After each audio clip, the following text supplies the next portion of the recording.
I'm kind of impressed that there isn't a boo-doo sound going on here at the beginning of the show for once.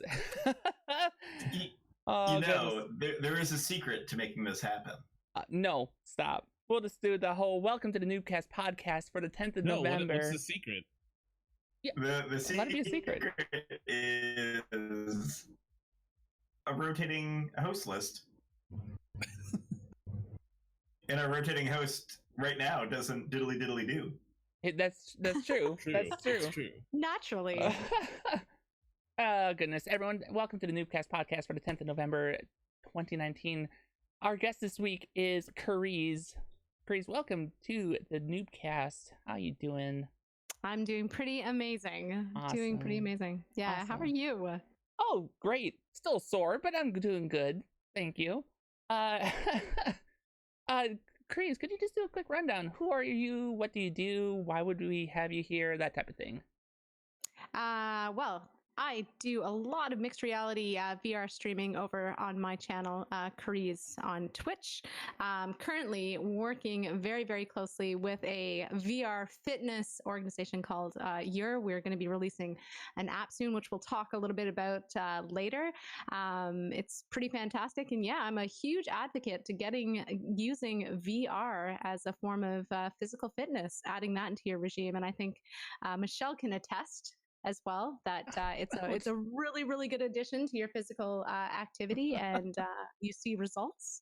You challenge yourself, and so for instance, some of the games that I'm playing back on my channel right now would be Synth Riders, Beat Saber. If you know VR at all, you know Beat Saber is a huge rhythm game and a really, really good fitness game as well. And last week we were part of the November 7th launch of Pistol Whip, which is also another pretty cool game. I think you got a chance to try. But yeah, we'll talk about some more titles and stuff like that. And but yeah, well, that's awesome. Welcome to the show. Thank you for having me. Yeah, and actually, you know what? You just got into the first thing that I was going to ask as we go around is what have you been playing? What has been up on your computer screen the last few weeks? You know, it's been a lot of blank screen and some other games, because I just recently had a little bit of eye surgery, so I haven't been able to be in my VR. But typically, you're going to see me every Tuesday and Friday. Synth Riders and Beat Saber, and now Pistol Whip is part of that. Okay. Yeah. And so, I think I saw a couple of the promotional videos you had of Pistol Whip. Yeah. What are your thoughts on that one so far? I only ask. It's really new. Really new. It's pretty fantastic though. I'm looking forward to putting on the heart monitor and finding out what our actual calories are that we're burning. Because you got a heart monitor now too? I sure do, and that's going to be displayed on stream soon, so you guys can see actually what's what kind of calories we're burning, what our heart rate's at, because everyone's different. I'm a pretty petite person, so the calories and the movements that I do are going to affect my body a little bit different than, say, somebody who's taller than me or weighs a little bit more than me. So yeah. Cool. There hasn't been a whole lot you've been playing. I suppose we can just continue our way around the room. Hippo, hi, welcome to the show. Hello. How are you doing? Aside from a very, very itchy eyeball, very good. Just one. We're suffering similar. The right one is okay, but the left one is like the messed up one. I did not get eye surgery. Nothing as interesting or good for me as that. No, just being a nerd and just being outside, and there's been a lot of like dry, hot air here in Southern California for the past like 2 to 3 weeks, and all the smoke and all the wind. So I've been kind of like, allergic to everything in life. Are you downwind from the wildfires then? Is that what's going on there? I'm like directly in the middle so if you look at a map and you see California, it's like the north is on fire and the south is on fire. I'm in the middle where it's not on fire, but just smoky and windy. I don't want to laugh at that description, the way you put that, because it's horrible, but the way you describe that, I mean, we're not on fire this time. Yeah. It's usually That's us good. that's on fire. It's usually us on fire every year. So to have a year break, it's kind of nice. But I also feel very bad for all those people. You know, where I live, there's not nearly as many people as like NorCal or even in LA. So I thought you I were in feel LA bad for all though. those people. I thought I was in a suburb of LA. Michelle. Oh, I'm sorry. Yes, a suburb of LA, one of the outer suburbs. My mistake. My bad here. But yeah, I've been doing a Movember thing for charity. Yeah. And it's about like men's fitness and men's health and getting out, stop being an inactive junk food couch potato person, and that's me, essentially me, but only not a couch, my chair in front of my computer. So I've been going on hikes, doing more archery. We built an archery range last week. Oh, that's wow. fantastic. Which was really cool. That's really awesome. So That's exciting. I've been out in the wind and the smoke and the dust and it's just my poor nerd body is like, why are you not sitting in front of your computer? What are you doing? Go inside. So as you can tell, my left eye is... Join us in Beat Saber. I wish my computer has some issues. Otherwise, I definitely would. I've been wanting to get VR. I understand. I feel like if I got VR, I would be in Elite Dangerous for about 2 months. You guys would never see me. I'd cancel all streams and just be like, sorry guys. Oh God. I'm gonna go to space right now. Isn't that the truth though? Oh my gosh. Well, I told you about how the first time I had my Oculus hooked up, I cycled through all my cockpits going, oh, look at everything. It looks so good. Yeah. Yeah. I had to like turn off the panels that pop up when you look at them. You can do that? Oh yeah, so you can like turn your head, because I have what's it called? Oh, you have the vision tracker. Yeah. Okay. Yeah, so when you look over and stuff, it goes like bloop, and it's kind of annoying because sometimes you're just looking. I'm just trying to deep core mine. Damn it! Stop popping up. Yeah, exactly. So you can turn that off. I think it's in like head something or other. You'll find it. I'll have to go look. It's in one of the billion settings in Elite Dangerous. Yeah. Right. Yeah. So for what I've been playing, we've been playing a lot of Stardew Valley. Oh, okay. I don't know if you guys have heard of this game called Surviving the Aftermath. It's like a new Paradox game that came out about a month ago. No. Oh yeah. It came out on the Epic Store, right? Yes. Okay. Mm-hmm. Yeah. Could you tell us a little bit about that? Could you? It's think of like Banished meets like some other city builder, like City Skylines or something, where you or maybe even RimWorld, actually. That's a great crossover right there between them, because you're building a city like Banished, but having to deal with random and things that happen to you like RimWorld. And I don't mean like individual colonists, but like through the whole colony. So you'll be like, I don't know, a couple months into the game, and all of a sudden there's just raining death. There's just fireballs coming down from the sky because figure it out. Try to survive. There's like heat waves that really got me. The heat waves got me. Just like real life, it was scorching in game, and right outside my window it was like 100 degrees. So that game is really cool. It has some optimization issues though, so I can't wait to see what they do with that. But it's definitely a good one. Planet Zoo, I've been playing the heck out of that game. Also needs some optimization, but don't worry, some people say that they didn't have any problems with it, so clearly there's no problems with it, but there is. So sorry. It's a great game, just like every other Frontier game. It needs some work in the optimization field, and there's some UI bugs and stuff, but I don't know how many hours I have in it. 25 hours, and I love it. At first I thought it was like a little overly complicated with like building pins and stuff like that, and it does have the Planet Coaster like ability to like fine details about buildings and build whatever you want, and that can be overwhelming for a new player for sure. But since I played Planet Coaster, it was fine. You know, I kind of want to go back and just kind of watch you do some of those management games, because you do a fantastic job with that too. even if in a certain I feel city. like I don't. I feel like I'm running around, everything is on fire, and people are screaming. No. But that's the beauty of it. I mean, like who didn't play The Sims at some point was like, a tornado actually sounds really good right now. Let's make it happen. That is true. Go. That is true. Good, but it's I mean, yeah. if you recall your city skyline time, you did the city evaluations, even if you had a Poo Lake. That was fun, actually. The Poo Resort. If you guys were here, this was like a year and a half ago. I totally even forgot about that. Oh, I haven't. We used to, for a long time, for like a month and a half, I only played City Skylines, maybe even 2 months, only City Skylines. And we would take submissions from viewers and judge their city, and we would do this thing called Smash or Pass, and essentially chat got to decide on if we bombarded it with meteors or a tidal wave or an earthquake or fires, or just we like it, so we're gonna keep it. Most of the time, I think there was only like 2 cities we didn't burn. Yeah, I recall several of mine got burned pretty horribly. It was a lot of fun. Oh goodness. So okay, the new one from that came out. Yeah, Paradox thing. I was thinking Paradox. I'm like, why did? It's been a long weekend, guys. Right? It's been a long weekend. I have one more game that you guys should check out. This one is you're either going to love or you're going to hate it.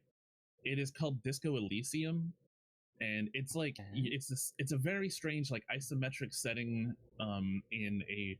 It feels like a very Soviet state, very like the world has crumbled around you, sort of, but you're still around. But like you're rationing, and it's like a noir Soviet detective game. You're playing a detective, but I chose a character who has problems with like staying grounded, and like he kind of loses his mind and starts talking to himself. Like different parts of his brain are talking to him, and like you can choose different options and stuff in different dialogues. It's very interesting. I feel like I know what it's like to play a detective like that. Yeah, it's got like a cyber type punk thing to it too, like just a little bit really under. Cool. Yeah. But I don't know. People either love it or they hate it, and I loved it. What do you think about the price tag? Like that's a $45 game worth the investment.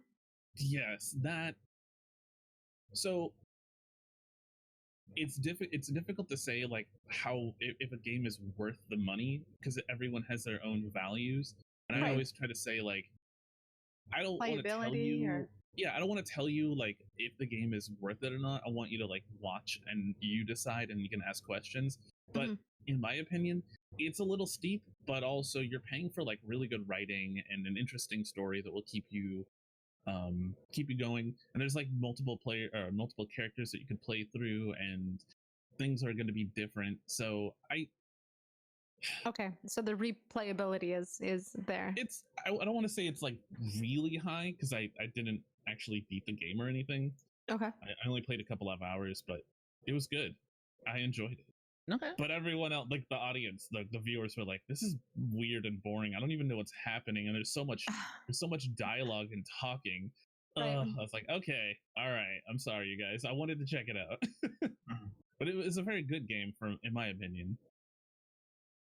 Okay. Cool. Anyway, nice. Go check that out. All right. Are you going to be playing more of it, or have you? No. You've running course with it. Okay. Like I said, people love it or hate it, and most people hated it. But it was like the people who were there were like really, really into it. We're into it. Yeah, like they were fans of. Yeah. Okay. Yeah. I've had groups of people like that for certain games as well that have just come by specifically for that game, and they're all about that game. Yep. They love it. They're focused. like, I've been playing through it, but you're playing through it differently, and you're making weird decisions where I made like the correct choice, and I'm like, exactly evil that dialogue. Evil characters tag. That's all I'm gonna say. Nice. Okay. Cool. Well, Hippo, welcome. Glad to have you. Thank you. G, welcome. How you doing? Oh, hi. I'm doing all right. Good. What have you been playing? I've been playing a few different things. It's rather embarrassing to say that I did a search on Steam for the term rat. Okay. And it came up with 2 games that are now on my list. One of which is a game that you gave me, and you are an awful person for doing so. Whatever do you mean? I have no idea what you're talking about. You know everything about Bad Rats. Don't pretend. Don't pretend. We all know it. Everybody in chat knows it at this point. We've talked about Bad Rats. We know Bad Rats thanks to Michelle. Thank you. Hang tight here. I gotta be part of this group now. And to be fair, I have it downloaded. Or no. I have it in my list. I do not have it downloaded. I don't know how many hours I've actually ever played it. I think I tried idly for like 3 minutes when you first gave it to me. And I don't know how long it took for me to figure out that gag. Probably those 3 minutes. But my lord. I wish now, you know, holiday season's coming up soon. I wish I could like re-gift Steam games. Like, can I have a white elephant party but for Steam games? No, I don't want this. Cool. No, that would be really cool. Yeah. That's a great idea. Yeah, I'm down for that. Like if it was a game that you played for like less than 30 minutes, instead of being like, hey, I'm not going to get a refund for this. I don't intend to get a refund. Why don't I give this to somebody who might actually want it? Yeah. Yeah, totally. That would be brilliant. But Bad Rats aside, which I would love to get off of that list, is an interesting game by the name of Ratropolis. Ratropolis. Okay.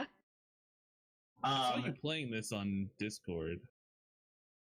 Is this also another Steam game? It is. Okay. And I would love for it to be on more stuff. I really think the game itself, just based off of how it's made, could be on mobile pretty easily, could be on Switch easily. And I started playing it because I saw a couple of people who I know are playing Slay the Spire go and explore it a little bit. And it's kind of like Slay the Spire meets Kingdom. Mm-hmm. I'm looking at the video right now. It looks very looking at it too. Yeah. It's a lot of fun. There's a time-based element to it, and at its core, it's a deck-building game. You get certain cards that allow you to create towers, create defensive units, and then periodically throughout the game, you'll have enemies thrown at you in the way of Kingdom. Mm-hmm. And there'll be a whole bunch of different events going on. It's very interesting to have this element of time in a card game. It's very seldom that you get that, other than, I'm trying to make a decision and it's taking 14 minutes and my opponent is very upset that I'm spending my time thinking about this. Mm-hmm. The game goes whether or not you are ready for it in Retropolis. And you can slow it down a couple of ways, but that sense of being strategic while also being timely is very interesting. It's in early access at this point. It's definitely an early access game. Okay. In that I feel like there's some rebalancing that will be useful for it. Some things aren't like grammar hasn't been checked the way that it needs to be, that sort of stuff. A lot of polish elements, but the core gameplay is actually a lot of fun. And I know right now Steam says that I've been playing it for 30 hours. I played it like 4 or 5 and totally left it for a day and didn't realize that it was sitting over there in the menu. But likely story. Guys, I don't like this game that much. It has like 80 hours in it, and he's only owned it for 2 days. I mean, Slay the Spire still has like 500 hours on it right now, so it could be Slay the Spire. It could be Persona. I can see why people would like kind of say that it's got Slay the Spire like elements, because the UI itself and the cards and stuff as well. Yeah. Even the text on it is like very Slay the Spire. Yeah. Yeah. The it's events that happen inspired by it. Mm-hmm. Most definitely. And the rats are the cutest on Earth. Oh my gosh. Of course. Yeah, Cry of Widows is so cute. I mean, there are good rats, and there are the rats that you destroy. The poor nuclearated rats, the opposite of good rats. Obviously, those rats aren't adorable, but the variety of enemies, the creativity that comes to making a little put together universe like that, I like it. It's entertaining for sure. I think it's definitely worth a look, especially if you enjoy good strategy games. Okay.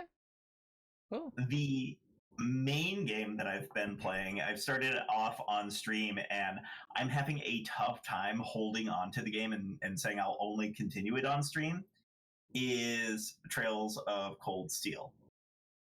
I don't know if I'm familiar with this one. Trails of Cold Steel. It is a Japanese RPG that you probably haven't heard of, because like this whole series has been out in Japan and not really come stateside for a long time. Trails of Cold Steel, I believe, released their final game in the story arc a month or two ago out in Japan, and we just got the third installment of the 4 earlier this month. Okay. Oh, or maybe late last month. Is it the Legend of Heroes Trails of Cold Steel? Is that what you're talking Correct. about? Okay, Yep. okay. Got it. So I see Trails of Cold Steel as its own story, and I'm like, oh, this sounds really cool. It's got a calendar element, not relatable to experiences with Persona. It's super long. It is literally 4 games worth of content, and apparently people have played each and every one of those for like 70, 80 hours. Wow. And then I learn that this is the latest of, I think, 17 or 18 games in the Heroes series. Okay. There is a giant universe that I have had no awareness of whatsoever until about 2 months ago. There was one brief moment where someone mentioned it, I think a year and a half, maybe 2.5 years ago. And I just discarded it and didn't think anything of it. And now I'm staring at like thousands and thousands of hours of content and wondering like how I didn't know this as someone who likes RPGs. Knowledge is power. Now you know. Some really solid gameplay on it. It's turn-based combat with a hidden timing element. So, like, you can delay enemies, you can speed yourself up, kind of a la Final Fantasy X. Okay. It has an ability system that's not too unlike Final Fantasy VII, and both of these statements are huge compliments to them. And it has mechanics that suggest that you don't just grind the game and fight in certain places over and over again. Okay. Which is kind of amazing when you consider how many hours of material there is in this game to play. So they definitely want you to progress in story as that's going on, and the sense of pacing that they create as a result of that is really impressive from what I've seen so far. Okay. Nice. So yeah, as a JRPG fan, definitely enjoying it. I don't know if it's the first game that I would show somebody if I was like, hey, you should play one of these.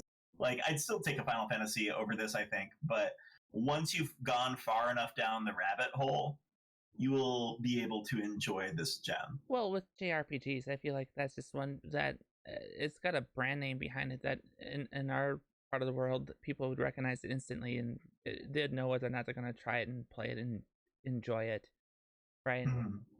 So maybe suggesting something like this would be what is this? And someone could be sucked in because they don't recognize Final Fantasy.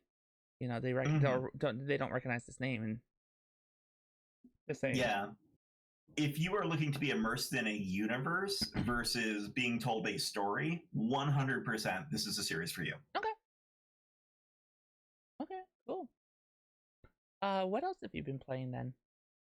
Let's see. That's pretty much been the most of it. I've been playing some board games / like real life games. Well, they're all real life games. I'm sorry, Carize, like not electronic games or semi-electronic games. I see. Real life games are all I'm real trying to life games. Come on remember. now. There was one more that I was thinking of. It's basically Werewolf meets 20 Questions. Oh, it was really good. So it's a deception game where part of it is you have people selected, townspeople. Has everybody played Werewolf? Are we generally familiar with the werewolf concept? It's kind of like Yes, Town of Salem. the as well. concept. Yeah, got it. Okay. So people who are townspeople are trying to win a game of 20 questions, and the werewolves are trying to ruin this game of 20 questions. So there's the element of the actual 20 questions game, and then afterwards figuring out who it is who is trying to mess up the game and who knew secrets going in beforehand as to what was actually going on. I see. So a lot of fun, very, very quick game to play, good social game. Okay. And I had not heard of it. I'm trying to think of the name of it though. Oh my gosh, it's the worst feeling ever. You know, when you're like, what's going to happen is after we wrap up, whenever the show gets done, about 5 minutes after the show is done, you're going to go, that was the name of it. And that's because that's how it always works. Oh, I'm going to find it. Give me 3 seconds. It's Werewords. Werewords. That is an Elijah level pun. That's horrible. I think I was just trying to blot it out of my head. You know how when you don't like something, you're like, I don't recall that ever happening, and you legit don't remember it?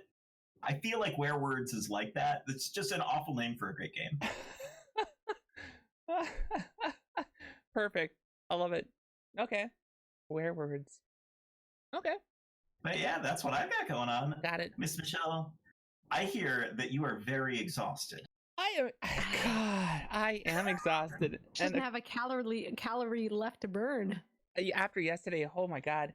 So yeah, Letters. I think Letters really sums up what I've been playing. It's been RP and VR, really. Been sucked into that world of GTA so much the last few weeks because there's so much going on. Our RP stories are starting to take off again. I feel like Carize knows a little thing about that or two. Which, disclosure, she's also in our RP, so I get to experience that with her too. I'm calling you that rabbit hole. Yep. Yep, exactly. That's exactly what it was. Like, oh, yeah, I'll try this. It can't be that. Yeah, a couple days here. Why not? And then months later, all of a sudden, you're like, yeah, so you're a department supervisor and you help moderate a server and So yeah, I've been doing that. The other thing I've been doing is VR, and because of certain people around here, I actually streamed some of that recently too. In particular, Synth Riders. I've done the last couple Saturdays.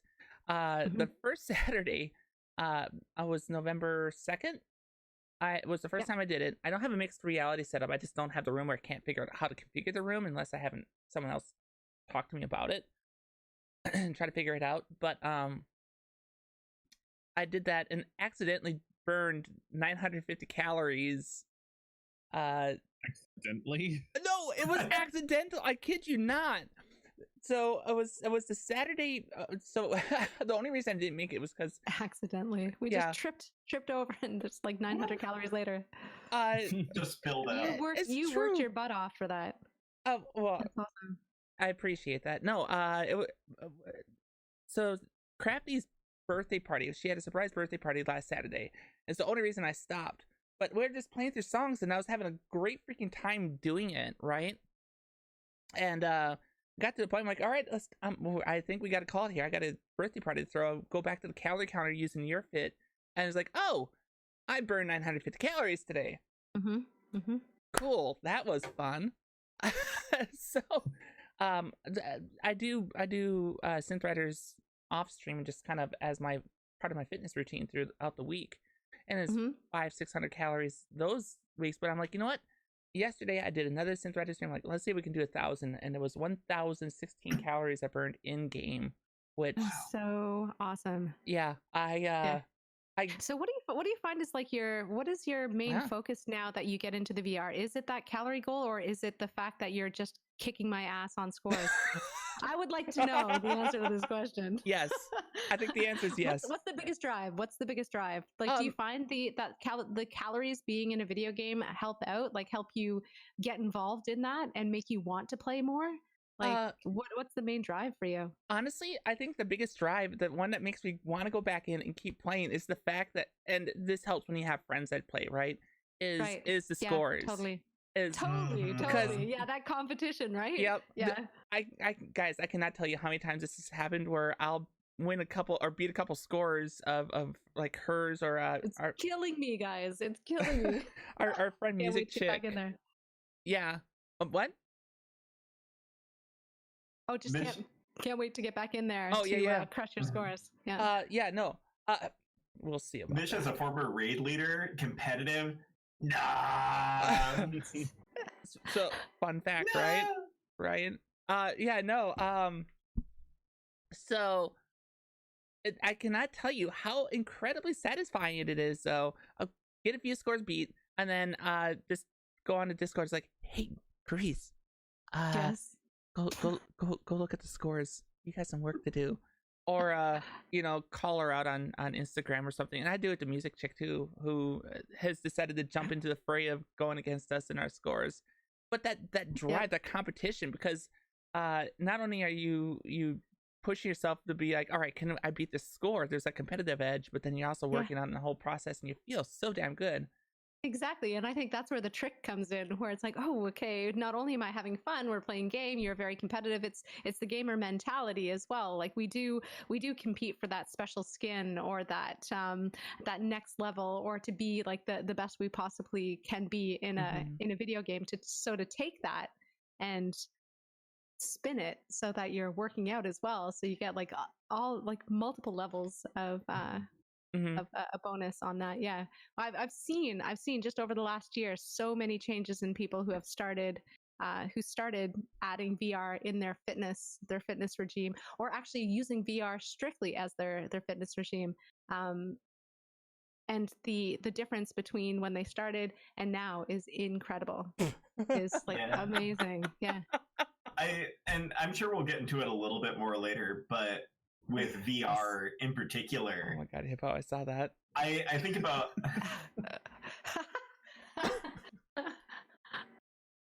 golf with friends would be great. Sorry, I totally derailed that. About 2 years ago now, I found out that Michelle was competitive. In a friendly game of golf with your friends, she turned it into a PvP game. That's it was never the same again. I am not surprised. It was never the same. All of a sudden, there were settings that were very much set against me because of it. Yep. It changed the whole dynamic of the game. Oh god, that was fun though. Without a doubt. But yeah, I mean, it's so cool because like there were other games that could get you on your feet and moving. Yep. Yeah. But like Dance Dance Revolution requires an arcade pad, or and if you want to do that and get serious about it, you got to spend yourself, $4,000 on a machine if you wanted one of those at home for the original. Yeah, for one game, which it doesn't make a heck of a lot of sense to put all that investment into all that hardware for a game. But yeah, it's the landscape of VR games, especially in the fitness realm right now, is pretty cool, and it's getting deeper. So we've got like a lot of titles that'll just get you out of your chair and doing things and competing. Yeah. So there's a couple things about the VR fitness side of things, and I feel like we're going to circle back on this too when we actually talk about it later on in the show. But actually, no, I'll save it for then. I'll say what I was about to say for then. But I have something I want to point out, and it's something that came up because of something Hippo said on the show probably about a year ago now. Yeah, you talked about it, sir. It's your fault. What did I do? Just something that you mentioned. Don't blame me. Oh yeah, it's your fault. Yeah, I blame people for things. Absolutely. I mean, it's always blame Hippo. I see. Yeah. So exactly. It's the melons. I guess we were talking about what we were playing. Yeah, all that Synth Riders, the scores and everything, right? but to answer that question, yeah, it scores. Calories. The Saturday stream with that. I wanted a goal. I wanted something different. In 1,000 calories, since I was so close the previous Saturday, I'm like, I can do this. Yeah, just push yourself that little. Yeah, trying to beat some scores were really hard near the end, which I found. Like I tried to do Blazon's final boss map. My arms were too tired by that point. I'm like, I can't do this. It was cool having them there hanging out for that. Mm-hmm. Yeah, that one's a challenge. So yeah, there's that. I also tried out Pistol Whip, played a little bit of that today just to say I had a chance to play it. And I was a little unsure about how that was going to be a workout because of the way the movement worked on that versus like Synth Riders, which that was the VR game that hooked me for VR fitness. And then I played a few maps, and then all of a sudden my legs are like, no, you don't get to stand now. Exactly. Like, oh, that's the workout. Got it. Okay. Yeah. Although I got to figure out like the dual wield thing because I only had left arm pistol, and that was, I want to be able to switch it around. I feel like maybe it's just myself and myself being self-conscious, but I feel like I was like 45 pounds lighter. I'd want to have a black catsuit and a red wig playing that game because I feel like that is the best way to play that game. No I've lie. got my red wig back here for you, so that'll be happening the next stream. Yeah. Shit, I know what's happening in 2 weeks, guys. Pray for me. But yeah, I've been doing that. The RP, and a lot of arena, a lot of MTG arena. Ooh. Yeah. Which makes me want to play some folks like with my actual cards since I have so many of them. But arena's been a nice little way to dive back into that and playing with friends and getting new people introduced to Magic the Gathering as well. So that's been fun. And how did you put it? There's real life games. I think real life games. Yeah. We had D&D last night, so that was we made it to a quest final boss and started that engagement. And it's like and break. So we're my character's on a level soon. I'm excited. I've had that, and at Crafty's birthday party we played Snake Oil. Ooh, that's such a great game. Oh, it's so much fun. So if people are unfamiliar with what Snake Oil is, it's kind of a judge card game. You have one person who's a judge. They are a particular person. They could be a teacher. They could be a ninja. They could be just any type of person, right? And all the other players have a hand of 6 cards, and you have to put 2 of the cards together and make it a snake oil product, and why that would be the best product for your customer that's in front of you. And after a while, listening to some of the pitches that came from people were so freaking creative.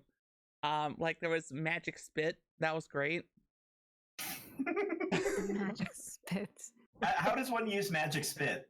Let me explain to you what the benefits of Magic Spit is.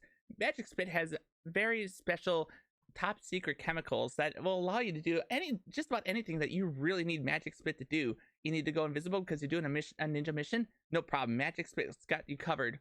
Just make sure to shower after you're done. Magic Spit. Stuff like that. The concept of being covered in Magic Spit. That's Don't judge me. So yeah, I'm definitely playing that again. That was a fun one. But yeah, that's everything I've been playing. Whew. I can breathe. I'm good. Whew. Yeah, should we go around and do the headlines and get into our main topic after that? Does that sound good? Sounds like a plan. Awesome. Let's do it. So news has been boring the last few weeks. There's a couple news sites where I went to get the headlines to see what was going on, and page 1 still had headlines from 2 weeks ago when we did a Newbcast. I'm like, all right, it's been quiet. So I got Newsie Bits, because I feel like that's all they really are, Newsie Bits, and then BlizzCon, which we all know something or rather about Blizzard. And then yeah. Was it better than last year? Well, when the game announcements came out, people weren't upset that you needed a phone. Wait, you people don't have phones? Right? That did not happen this year so far. Yeah. Lessons learned. Right. For Newsie Bits, though, one headline that caught my attention. I would love to know what everyone else thinks about this. Is we talked about it a little bit before. Is EA is bringing their EA access to Steam. That's their monthly subscription service for EA access, and they're starting that off with Star Wars Fallen Order, Jedi Fallen Order. That is going to be one of the first games that'll have that, but you're going to see more games come out throughout 2020, and games like Apex will be on Steam and whatnot. So while we see some exclusive things that have happened this year, now we're starting to see some cross-platform stuff. And of course, if there's things on EA's Origins that you want to play, you can now play with your friends that are on Steam.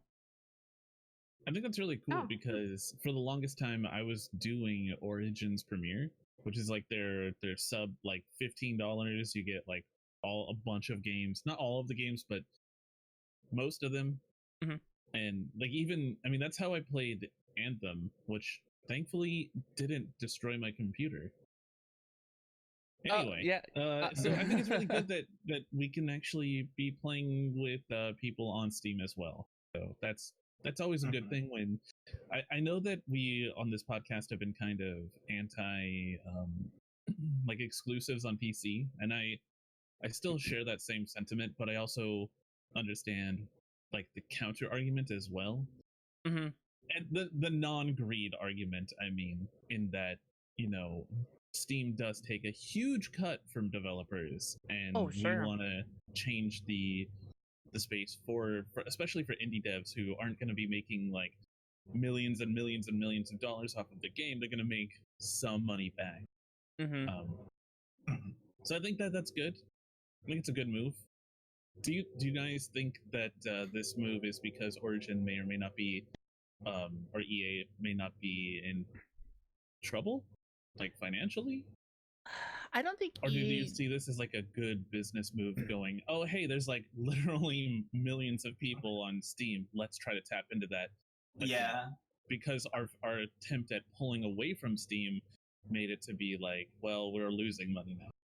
I suspect it'll be a little bit of the push and pull of playing tug of war.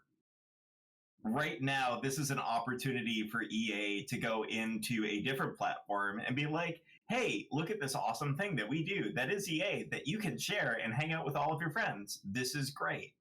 Mm-hmm. And it'll get people more positive about EA, which is always a good thing for them because they always seem to be in a negative light. And more importantly, it gets people thinking more about their subscription service. Once you get enough people on there and really have some clout and a basis for it, then you can start to pull away and say, well, actually, we're not going to do these other games in the future with Steam. We're going to do this on our own. I could definitely see it as that sort of process. But for now, let's enjoy it. Like we've seen so many other things where, like, on the consumer end, people have really benefited from the opportunities that have come about from, like, you know, all of the entertainment as a service options that have come out. Mm-hmm. I mean, I appreciate subscription services nowadays. Originally, when they first started coming out, I was like, what is this? And then I kind of really thought about it, and I spoke with Elijah on the podcast, and I was like, okay, I get it now. This is actually pretty nice. Mm-hmm. And I mean, like, even Microsoft has one, so it's the Xbox Play Pass or whatever the heck it's called. Right. Yeah, no, I think you're absolutely onto something there. I think part of the reason that we see this is it's a positive PR move for EA and Steam, right? Especially seeing the market share of games and who's on what platforms, having Steam and EA team up like this. And if it is positive one too, and it might actually encourage some people to go back over and look at the Origin side of things because they're not as resilient to the idea of it now. Instead of shutting someone off, it could be something that's said or a deal that's over there, and people will be more willing to go over there because they're not going, no, because it's only on this platform. That's not going to happen now. I feel like that's a win for them. Especially in this time where literally every developer has their own launcher, and people are getting annoyed because there's so many launchers, and blah blah blah. And even as a broadcaster, a variety streamer, it's like, yeah, I kind of get it. Like, I don't even remember like half the thing. Like, what game is that on? I'll just check Discord, because Discord has that feature, which is very nice. Yeah. No, I completely agree with that. Okay. So I would love to see how that rollout looks for them in 2020. But even the fact that even games like Apex will be on there, I think is really cool, and I think we'll see a booming player base in some of these games then, which games like that, I suppose, it can't hurt to have that. I mean, I suppose there would be a player boom, I guess, because there's definitely people who are like, I'm not downloading that launcher just to play that game. Yeah, I remember having launcher bloat at one point, just with how many different games I was playing. I just couldn't. You know, that's God, I hadn't heard that term in a long time, but that's a really good term and a good point. That's especially for any of us. All of us have made our rounds, I think, with the different games and launches and everything else. So yeah, I almost had a tree set up like over on my hutch on my desk, going, all right, this launcher has these games that you play, and just be able to determine which one's which and where it is. That's where I was almost at. So yeah, 2020, EA, Steam, that's a thing. Do we remember when did they like leave Steam? Because I remember they were on Steam for a long time. Right around the time Mass Effect 3 came out. I guess it wasn't that long ago, huh? 2011 is when they started doing exclusive. Yep. So it's been quite some time. Yep. Yeah. Mass Effect 3 in particular stands out to me because I remember that was a big one, and we may have talked about that on this podcast way back when. Oh God, those are days, right, Dizza? Yeah, that was a while. That was a little while. Oh God, I missed the beer and pizza from that. Yeah. So, do we have anything else we want to talk on that one, or is that good for that tidbit? I think that's good for the tidbit. I'm excited to see how this goes, and I'm glad to see positive news to talk about. You know, the other little tidbit I saw was actually something that had been this week. Hippo, I figured this is actually something that you might be interested in. Did you hear that in Elite Dangerous there was the community has been reinvigorated again because of some content that was discovered in the game? So, yeah, this is actually really funny because the other day, I tend to do this. I have this habit of like scrolling through my Google News feed while I'm laying down and like trying to go to sleep, and waking up apparently. Like something has changed in that like 7 hours or let's face it, 5 hours that I slept. But I did see that, and I didn't read it, but I did see it because I was like, I'm still kind of like, my heart, it still hurts from the fleet carriers, and I don't want to like get back into it just yet. But I did hear about it. So yeah, I didn't read anything about it. I saw Crafty talking about it as well. Oh yeah, because she tagged me in it. Yeah.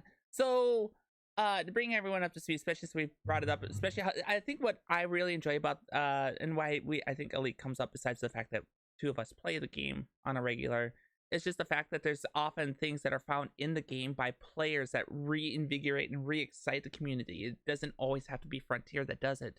And I think that's really cool that a game has that ability to do that. I think there's something to be learned from it.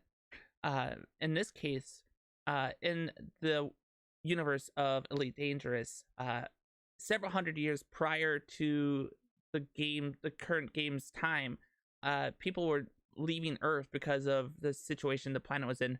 And it's much like what we're looking at, and it's not a good one. And they were called generation ships. These ships were traveling at sublight speed to try to find another planet. These generation ships, as we find them hundreds of years later in the time of Elite Dangerous, they're dead. No one survived on these generation ships. You get the voice logs, you hear the stories, you have the heartstrings pulled on, and that's the story. This week was Malik BR, who we've hung out with, or at least I've hung out with in his channel. He's been here before. He found a generation ship, and people were alive on it still. They were in a situation where they needed help, and they started calling out. They had a mayday call, and he answered and found a generation ship where people are surviving, and they need supplies to help fight a plague that's broken out on the ship. But the player base is really excited because this is the first generation ship where there are people that are literally out of time because their society that they've had on this huge, massive ship is based on stuff that existed and developed differently over the millennia versus everyone else that's gone from the current factions and whatnot. I guess the thing I'm curious about is so we see this in Elite. Do we see this in other games? And how do we feel about games that have this ability to have this hidden content that people find years after launch, and how that re-excites the community around that game? I find that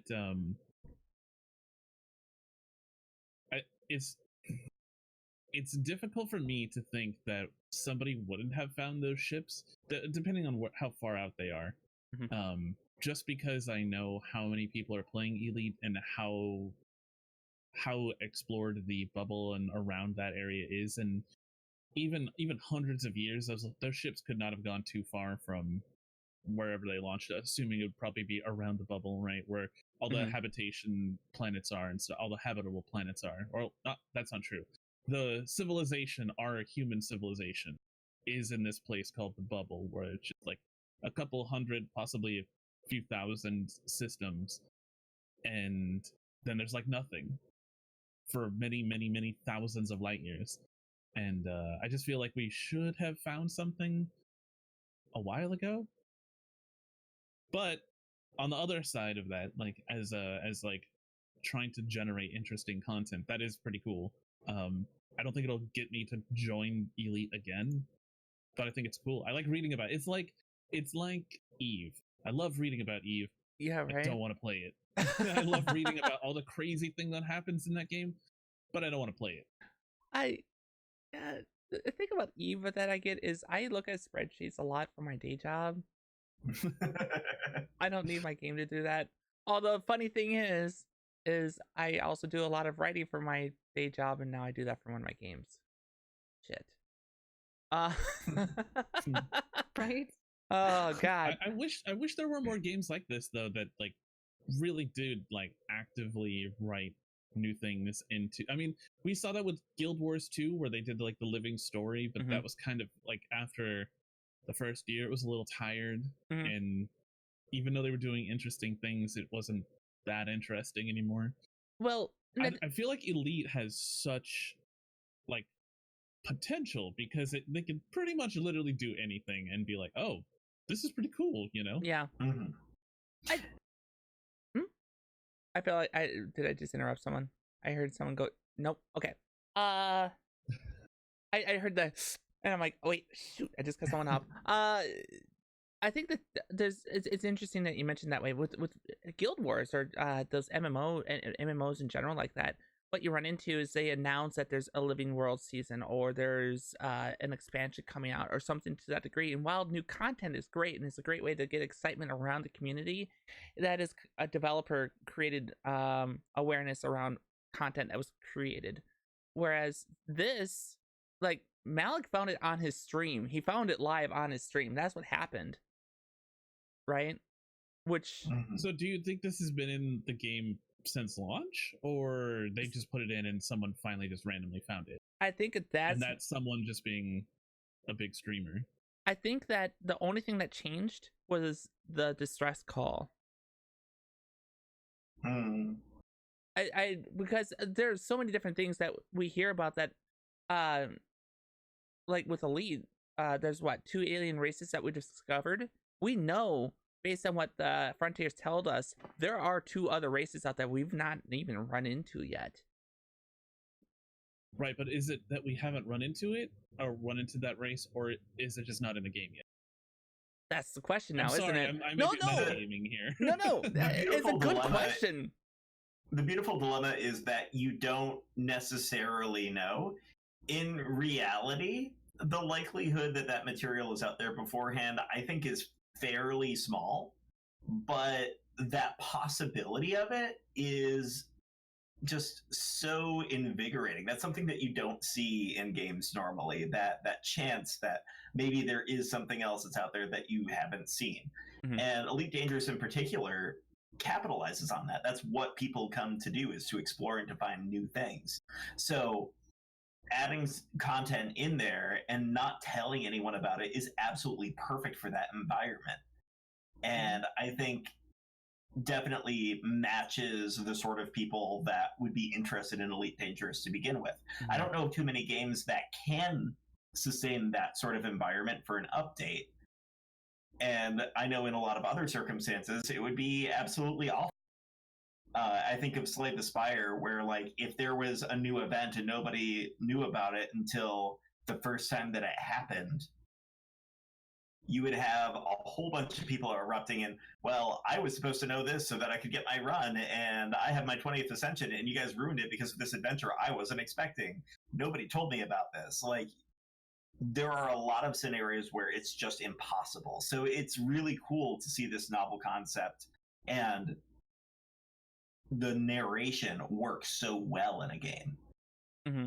So as somebody who is primarily an explorer in Elite Dangerous, the whole reason why the expedition that happened, what, like 6 months ago, like there were so many people signing up for this because this was a reason to go out and explore and go to different places where no one has been before. And I really mean nobody has been to these systems. And maybe, just maybe, one person will find something that we've never seen before. Yep. But did that actually happen? No. That's the whole point of exploring Elite Dangerous, in my opinion, is to go find something that no one's ever seen. And okay, this system is basically the same thing. It's a little different because it's like interesting in a scientific way. Sure. Okay. I get that. But I'm not a scientist. I'm out there to find something. I don't know. I guess I do my own challenges. This is why I keep track of the various type of like Earth-like water worlds, neutron stars, and whatnot. Yeah, no, of course, and that's your competitive, like, my score is better than yours. I found this many pulsars and you found nothing. I feel called out right now. I feel so called out right now. I remember when I was playing with you and you were like, "Wait, we're not scanning the whole system?" And I'm like, "No, there's nothing here. It's ice worlds. What are you doing? You're not going to find anything. There's literally nothing on that planet." You're like, "But I got to scan it." I'm like, it's not even worth your time. I will have but you I know. To scan it I will have you know. I have found 1,200 planets on my own, brand new, Hippo. 1,200. Look, I'm just saying, if there was a chance that like you would find something no one's ever found on those planets. This is a criticism of the game itself. Sure. If there was a chance that there was something that no one's ever seen on those planets before, even if you can't land on them for whatever reason, you found something interesting, something that can make you famous in the game, right? Mm-hmm. With that community. But there's not. There's not. Right. I love the game. I have thousands of hours in Elite Dangerous. I love it. But also, there's so much they can still do with it. You know? And it's like, how do you want to add stuff? Do you want to add stuff into systems that have already been explored and found? Or do you want to add stuff to systems that haven't been found yet, haven't been discovered, haven't been scanned yet, you know? Right. No, I hear what you're saying.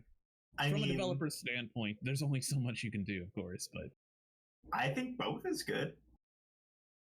I mean, not that I have Elite Dangerous experience, but how often have I gone back to a previous area in Castlevania and been like, oh my gosh, I didn't realize I could go into that path.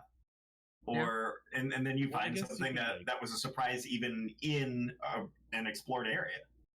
Yeah, you could from a developer standpoint be like, oh hey, we got this new technology that can sense new things. Go here. This gives you a reason to go back to the places that you've already been before. But I mean, even in Elite, that's I'm not going 40,000 light years out from the bubble just to go check out that one system. Unless there's like a very good reason, you know? I'll just do it in Soul. Everything will be fine. Yeah. Anyway, so I didn't mean to go on a tangent. No. Look, if there was a rail line here, we'd find that there'd be train cars derailed everywhere along this show. That's how it works. I'm very passionate about Elite Dangerous, so because like I said, I have thousands of hours in that game and I love it very much, but I mean, it's also, it feels very empty, which I guess it kind of makes sense. It's space. It's space. Space is empty. Space is empty. So would you say like that's the game that you have the most time invested in, like, of all times? What's the most hours dumped into a game for all of you guys? I'm curious. Yeah, I'd say about Elite Dangerous. Elite Dangerous? And Warframe. Yeah. And Warframe. Okay. I'm afraid to answer that question because I know the answer. Bad Rats. No. I'm going to check it on Steam right now just to verify. Yeah. See how many hours she's got going in there.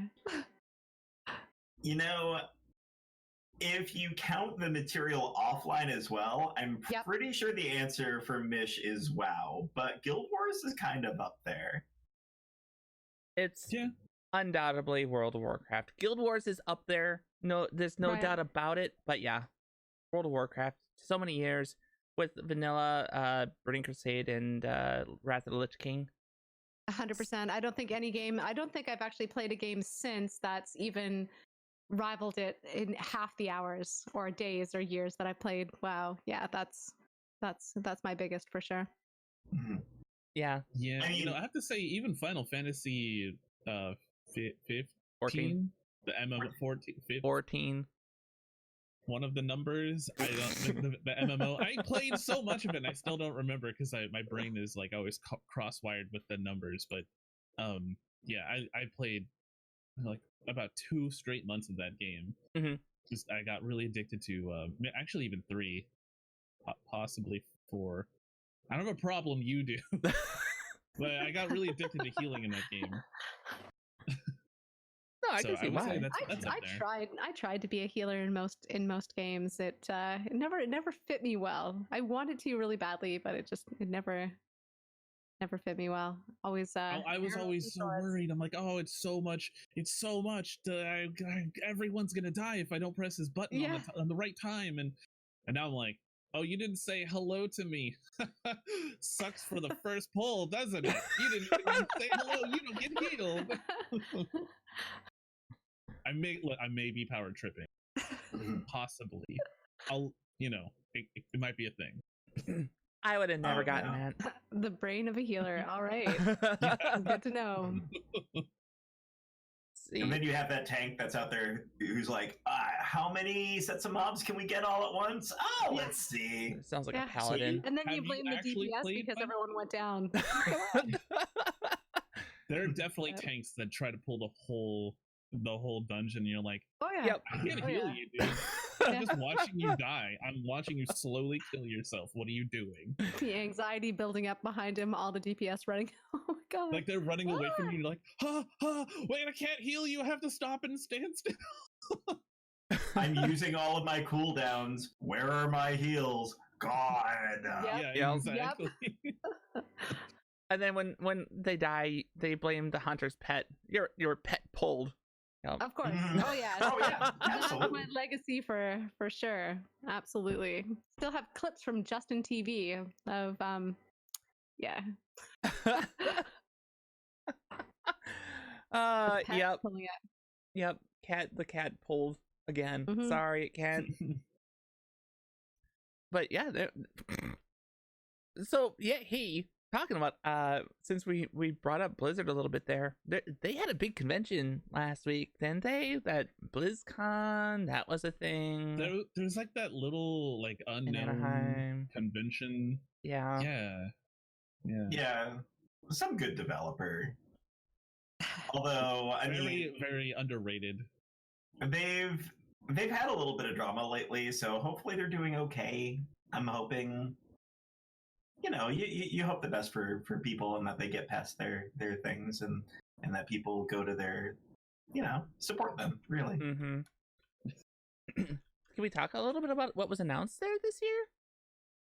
Let's do, because I feel like I missed a lot of it. I kind of just blanked that whole thing out. Yeah, I mean, there was the opening statement that they addressed the issue, which we've talked about. Yeah.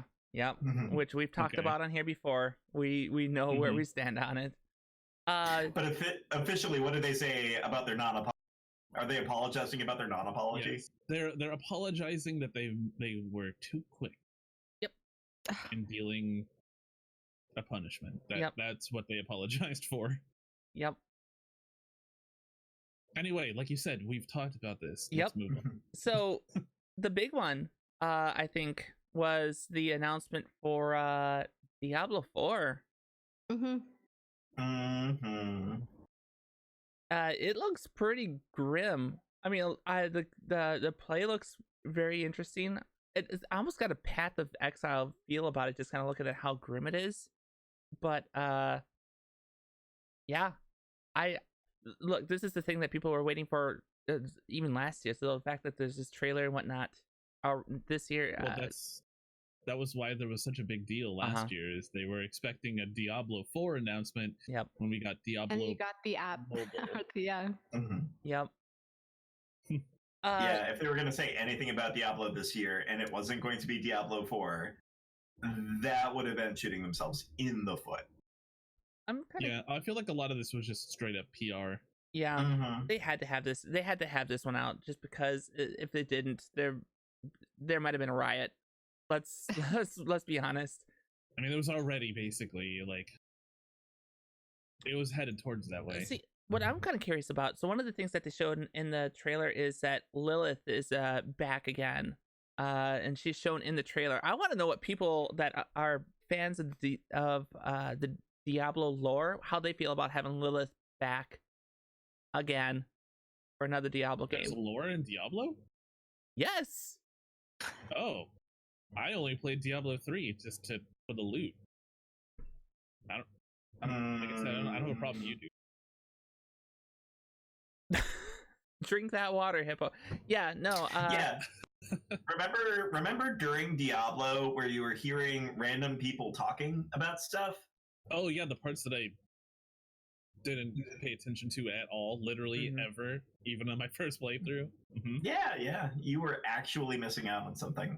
I promise. Wait, that was a story? There's a story in Diablo? Other than Uncle Deckard. Yeah, Uncle Deckard. Oh God, no, no! I can't unhear Jesse. Damn it! I can't unhear that whenever that comes up. Yeah, I found that interesting. Although during I forget which trailer it was where it came up, and it was 3 classes that were introduced as part of the new game. There's Barbarian, there's a Sorceress, and the popular one, it sounds like, is the Druid. Yes. Yep.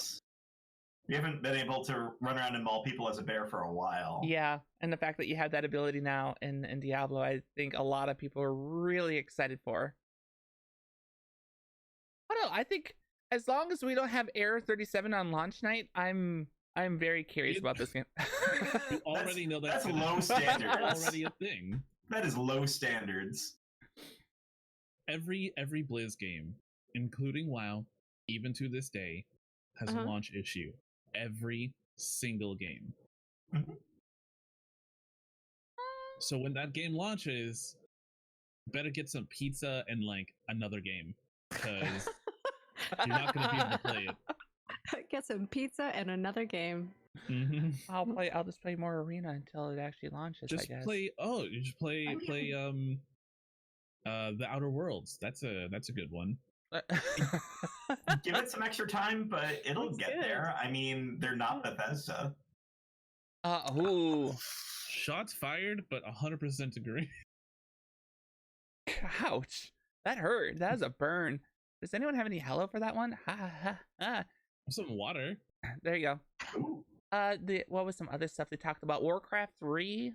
The beta for the remake of the game is going to be launching sometime. Bringing back all the old stuff. Yeah. Is there a date for that? I'm gonna double check if there's a date here. I think it just says early November, which we're in early November. By the way, any day now. It's the 10th of November.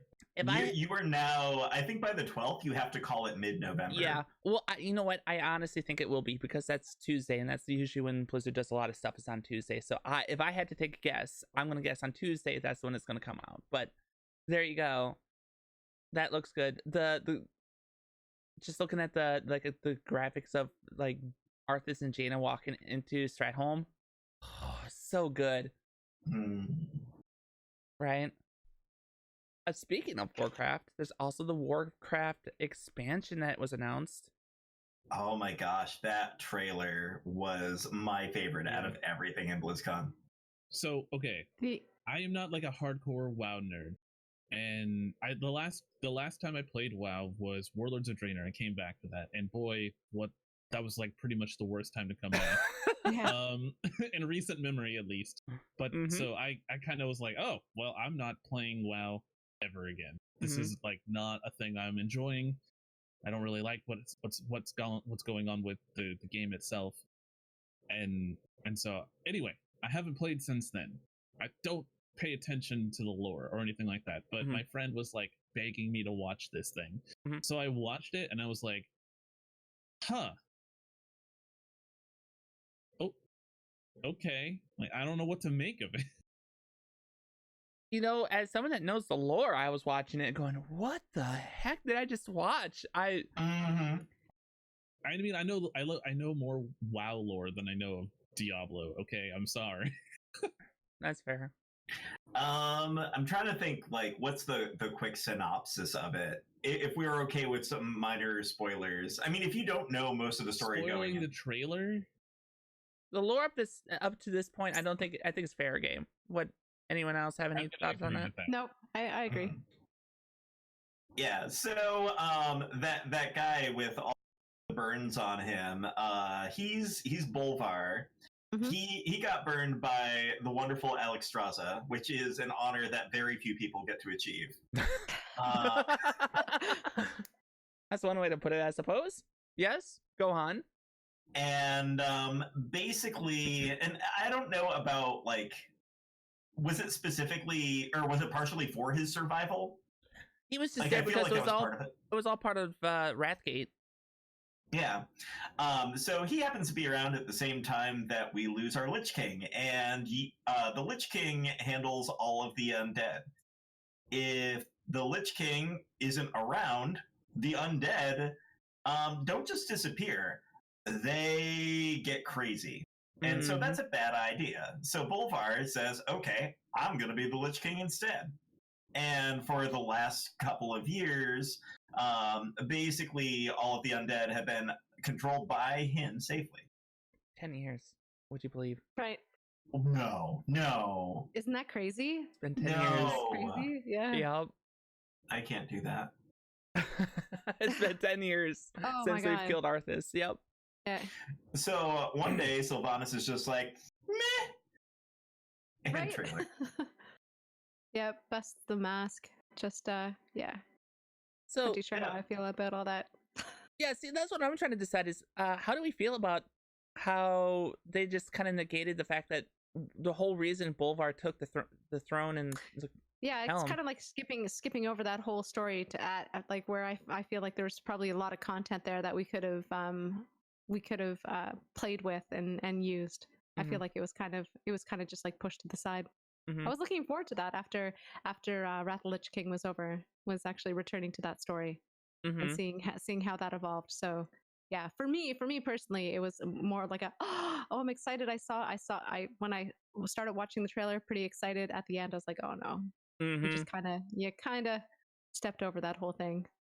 Well, yeah, which is shitty, right? Especially when you see Sylvanas walking into Icecrown, yeah, and then you see Bolvar. How it's one of the things that was visually interesting for me was watching that like red eternal flame that the dragon fire, and how as he went into like Lich King mode, it's just like I almost want to say it's like a Super Saiyan transformation, right? Because it just went and it was blue, and he had that was very Lich King, and he knew that's what it was with that two-handed warhammer.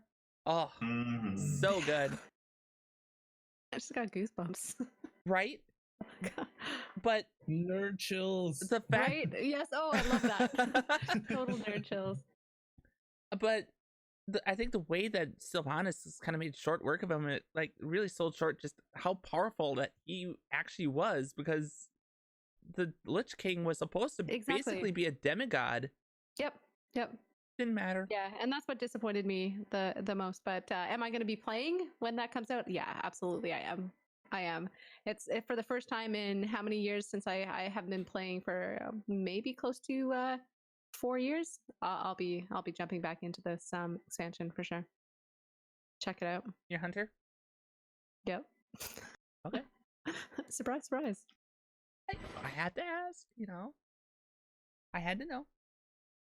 Oh goodness. And then of course to confirm, the other thing that we heard from BlizzCon was Overwatch 2. That was a thing. That was announced. We talked about Toronto's on the map. Mm-hmm. Really cool. How do you feel about that? I didn't recognize the map after when they first revealed it. I was like, "Oh, is that us? That's cool. That's cool." But yeah, I'm pretty happy. I'm incredibly patriotic. So I was happy to see Toronto being added to it. I'm not a huge Overwatch fan. I'll play when the new X packs come out or when new content comes out. But it's kind of the same for me with Diablo. Diablo has always been my in between games game. Mm-hmm. So I'll jump in until the next X pack comes out for something. So Overwatch was a lot like that for me. I think the thing that I'll play this though. Oh, there you go. No, I think that with Overwatch 2 is the fact that there's actually a story, and the fact that so many of the characters have interesting backstories to see how the stories continue. That part has got my attention. That PvE element is definitely there, and I'm glad to see that. That makes me happy. So it basically confirms exactly what we heard, courtesy of ESPN. Ooh. Yeah, I think they would have gotten into so much trouble if they didn't. I feel right. I feel like did we really need an Overwatch 2?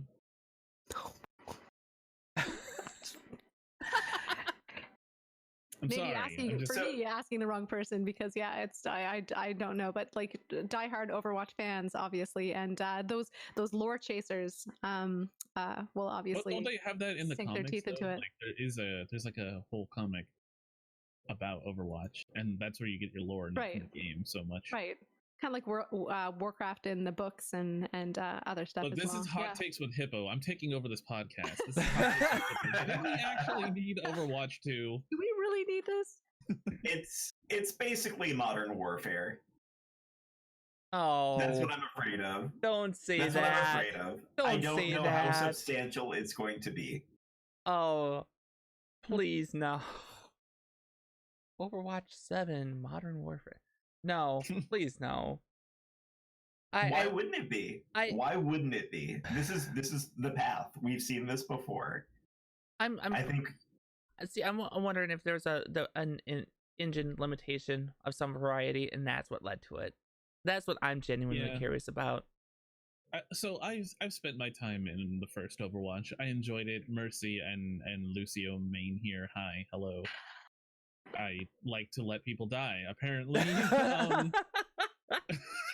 This is something this is brand new that I'm learning about myself right now on this podcast with you all. Thank you guys for showing me. But I guess maybe I've grown out of it. There's a lot of salty people in that game now. Like the people who are left, not everyone, but a lot of people who are left are very salty. Just like the Rainbow Six Siege. Oh yes, community. I love Rainbow Six game that I have. I love Rainbow Six Siege, but the people in it are not the best people, especially when you're like doing competitive, like low level. It's like just turn your comms off, because no one's actually calling things out. They're just calling each other names. It's not fun. See, about the only time I played Siege is when I'm playing with friends. Yep. That's how I feel about Overwatch, except for I haven't played Overwatch in like over a year. It's been a while. Not no one I know, but like, I mean, Michelle, that's how we met. We were playing Overwatch. Through Overwatch. Okay. Oh God, it was, wasn't it? Yeah. I forgot. I forgot that's what we were playing. Yeah, you're right. Yeah. Okay. Yeah, So, what's Overwatch? I have a lot of love for the first one, but I haven't played it. I quit. I'm done. Yeah. I don't see myself playing the second one. But I'm gonna hop in just for the Toronto map. You gotta hop in and just check it out. Fair enough. Maybe That's if they fair. were doing like an LA map, well, I guess they kind of did. They did a Hollywood. Right. Yeah. Yeah, you got your one. Yep, you got LA. That's not. I don't live in Hollywood or LA. So regardless of what Michelle tells you, I don't actually live in LA. I honest to God thought that was part of the outer LA area. Gosh, Hippo. The greater LA. I'm like 120 miles away. Minor details. I mean, it's a big state. Exactly. It's all relative. Bigger state, bigger metros. I mean, yeah. Yeah. I think that covers it for the news side of things, guys. I think this is a great spot for us to take our break. So this is our chance to get up, move around, stretch, go to the restroom, have a chance to have your eyes look away from the monitors. It's not strain your eyes. There you go. Do that. If you're listening to the podcast, before we go, yes, we're wearing the same hoodie. Me and Michelle. We're twinsies. We are. We are. If you're listening to the podcast on iTunes or on SoundCloud, we'll be right back. For the rest of you, hang in there. We got some music for you, and we'll see you all in a short bit. Wow, everyone. Thank you for hanging in there. Oh, we had to do that. It happened. It's happened. November. I have to do a turkey call. Oh, is that what that was? Oh, okay. Sure, why not? Oh, goodness. Everyone, welcome back to the Newbcast Podcast. Yeah, so the big thing that we wanted to talk about this week is VR gaming, and in particular, there's a subset of games that have really taken off, and that is VR fitness, and everything surrounding that. Mm-hmm. Which is it cool if I start with my own kind of take on this, and then we'll let our residential Absolutely coach. not. Okay. Absolutely. I love the contrast. I'm Answer to the different. podcast. We're ending right now. So my story, just to relate, is I've been looking for a thing to have activity. Like I recall, and this is the thing I was talking about earlier, is Hippo talking about when he started going and doing archery, and how doing all this walking and archery stuff and whatnot, the fitness side of it, after a while, he's like, I feel good after this is done. I'm like, who the hell are you? What are you on? You know? It's true. It's true. When I go, fantastic. So every Monday is my archery day. I never intended it to be archery day, but Monday is a perfect day to get up into the mountains. Where we go, even off-roading. We went yesterday, and it was Saturday, so there were tons of people. The off-road trail is really only big enough for one truck to get down in at a time. So if you have to cross another person coming the other way, it's a 4-hour trail. Right. Like, it's not a very long trail, but it's a 4-hour trail. You're going maybe 5 miles an hour the whole way. Okay. And there's just so many people out there. And at our spot, our archery range that we had, which is the ghetto archery range, there was some dude camping there. It was weird. He was camping with his dog. He's like, "You guys camping here?" And we're like holding our bows, like, no, we're not. You should probably duck. Yeah, so it was very strange. So this is why we normally go on Mondays anyway, just because we're antisocial, and it gives you an illusion of getting away from people, because you're up in the mountains, you're in the direct sunlight, you have fresher air. I mean, in Southern California, you're not really. There's fire everywhere, right? But you're out in the sun, like just being outside. Your body needs to be outside. You need to be outside. At least some portion of your day, you have to go outside to have a healthy. I mean, you don't have to, but to be a healthy individual, your body is like, oh my god, fresh air, sunlight, yes, exercise. Even if you're not going hard, you're not like doing like a marathon. Just getting outside is something really, just 100%. Being outside, walking around a little bit, getting your blood pumping. I always heard that. I was like, oh yeah, I feel better after I exercise. I feel like crap. Okay, I feel like crap No after one ever. exercising. Right? No I one don't know what ever. you're talking That's about. It- I it- hate walking. I hate running. I hate forcing myself to exercise. But you know what I do enjoy? Shooting my bow. Mhm. It's amazing. And you know what you do when you shoot your bow? You have to go get your arrows. You have to go pull it out of the target. You have to be. You don't have to be, but you should be outside. You know, Yeah, like, there's all these little things. It's like, for me, it's not really exercise, but it is, because But my it is. forearm, Yeah. like my Mhm. forearm and my hand, the blood vessels in it are like getting bigger. It's the weirdest thing, because like I mean, like I'm a nerd. This is my clicky hand. It's my And- clicky. It's my clicky hand. So it's very strange to see it getting like more strong, like stronger, more strong. So Words to, are like, hard. you Don't know, worry. it's only a 35-pound bow that I'm pulling, but it's a 35-pound bow that like my whole left arm is holding steady, Yeah. my wrist is holding Mhm. steady. Mhm. I'm pulling with all of this shoulder, my back, my sides, Mhm. like pretty much like everything above my waist is like every arrow you have to shoot. You have to be in control. Every single muscle has to be in the right spot if you Mhm. want to shoot Yeah. and So hit. right, no, you're right. So with that said, like I've heard this, right, and we heard this on the show before, and I was like, "What is he on?" I've done things. I've done like ellipticals and Mhm. whatnot. I'm like, but this sucks. I hate ellipticals. It's boring. It's boring. It is And boring. That's why you know there's an archery game in VR as well, right? So just throwing that Is out there there. is there like There the is. resistance of pulling though? You know what? Well, I'm sure that's going to be something in the future. But you see in my photo there, I actually posed with one of my bows because Mhm. like that's my dream to do that kind of archery in VR. I love archery. I love your story so far too, just of how you get out on Mondays. But yeah, no, that's a fabulous workout. And also getting it out really and is. talking with other people too, Yeah. and yeah, being outside in the fresh air, getting to your location. I actually have like a little. You can't see it in the. Like, I'm very pale, you guys, but there's like a tan line because of my watch, and I'm like, what? Who am I? Who am I? And Nice. when we're out there, it's you go hiking and stuff. Mhm. There's like trails everywhere. Yep. Mhm. So it's. But I hate walking. I hate walking on cement Oh, sure. just to walk for yeah. exercise. I Mhm. hate it. It's not. I hate it. It feels like I'm forcing myself to do something. Yep. It feels Yep. like a burden.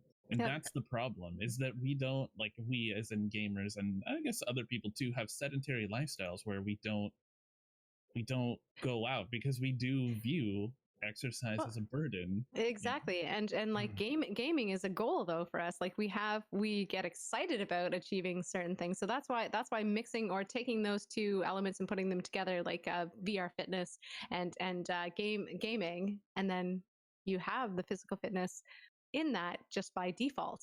So that's I hate running. I would By the love way, to I do that. hate running. Yeah. I'm not. I'm a very, very physically active person. I've actually. I go to the gym at least 3 times a week, but I don't like the treadmill. I don't like all of those, all of the boring stuff that you guys are mentioning as well. So, but this keeps me moving.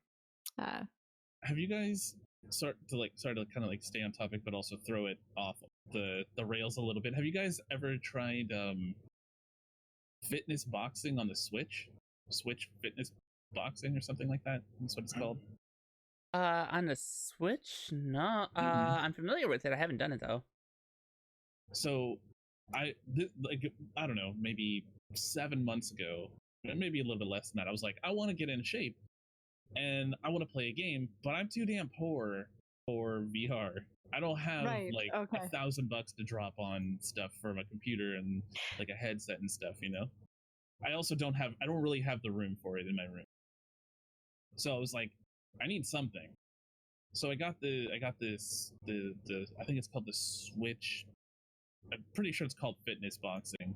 Okay. But it doesn't, like, the controls are not like VR, where like it's got a motion detector, but it doesn't detect all of your punches and stuff.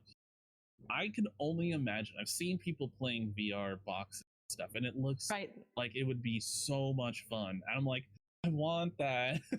Yeah, Thrill of the Fight is a really good title as well, and I think there's Creed. Creed is a little bit more pricey, but that's also a pretty good workout. Like 20 minutes, you're drenched. Oh, yeah. I bet.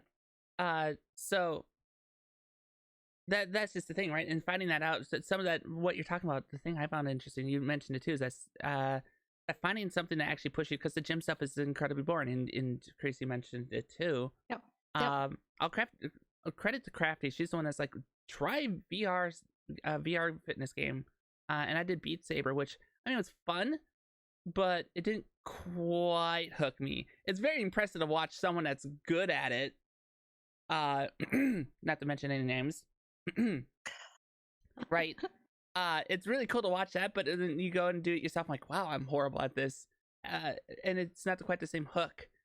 And then for myself, it was the other person I blame, and I will constantly say, hey, it's your fault. It is Carize, because Sims Riders, discovering that and actually doing the workout, and your fit really helped with that too, I think. And that part of yeah, absolutely, yeah. Just knowing what you're actually accomplishing by playing those games is motivation for sure. So, and talking about your fit, I'm going to drop the link there, but could you, for those that are interested in that side of VR gaming and what VR fitness has to offer, could you talk a little bit about what your does and what that's all about? Absolutely. So the first and foremost, it's a community of like-minded VR gamers who we're all looking to achieve the same fitness goals. Your Fit is an app that is now soon to be available on desktop. It is on Quest currently, and it's a calorie counter. So whatever game you're playing in VR, it'll sit there and it'll calculate and let you know how well you're doing in that game, or how effective that game is in your workout. It does have a level-based system. So for me, when I start my workout, I look to get to a legendary level, which is like four levels. For me, approximately 1,000 calories in a session. But everyone has different goals, different levels that they want to work towards. And it really is. It's just this application that's going to show you that everything that you're doing in VR is benefiting you in a physical fit way. Counts calories, time that you've been playing that game, and then also it's going to have add to your calendar. So your whole week, you can pull it up and you can say, okay, Monday I did my hour workout. Tuesday I did my hour workout. So there's a lot of apps out there right now that achieve the same thing, but this is the first for VR fitness. So that's exactly what it is that we do. And all that information, if you guys want to hop into the Discord, do you mind if I drop this in your chat here? Oh, go for it. Here. And so what I do currently in the Discord, we're starting a fitness coaching session once a day, or for 1 hour every day, Monday through Friday, in Discord. So we're going to go live. If you guys are there and you want to just pop in, see what it is, or different kinds of forms that we use in all of these games, you can definitely do that, and then we can chat while we have a session, burn some calories, and yeah, get some previews on some really cool VR titles. Right. So obviously I play some VR fitness games, and I think you do too, Carize. But what about the other two? Have you had any experience with any games like that, like whether it's Beat Saber or anything like that? Have you had a chance to put your head into the visor and try games like this? Yeah, like maybe at a convention or. I've literally never ever tried VR, so the closest I've ever come is playing Virtual Boy. Got it. No, that's it's come a long way since then. I played Just Dance at a friend's house one time. Oh, sure. And I did the Switch fitness boxing, which I was very disappointed in the lack of motion control. Like you could punch and it's like, wait, you punched? I didn't see a punch. And it's like Yeah. a rhythm where you have to punch at a certain time and do like a certain motion, but the motion controls are just not up to par. So I could only imagine like a VR game being so much better for showing you where exactly your controller is and picking up every movement. Yeah, totally. It's just going to get better. Like technology obviously is getting better, and I remember the systems when I had first started looking into taking on VR as part of my weekly schedule. It was prohibitively expensive at one point. Like it has come down quite a bit, and I think it's only going to just keep getting. I think 2020 is going to be the year that we're going to see a lot more VR headsets in people's hands. Sure hope so. I'd like to be one of them. Right. And you had mentioned as well, like doing the investment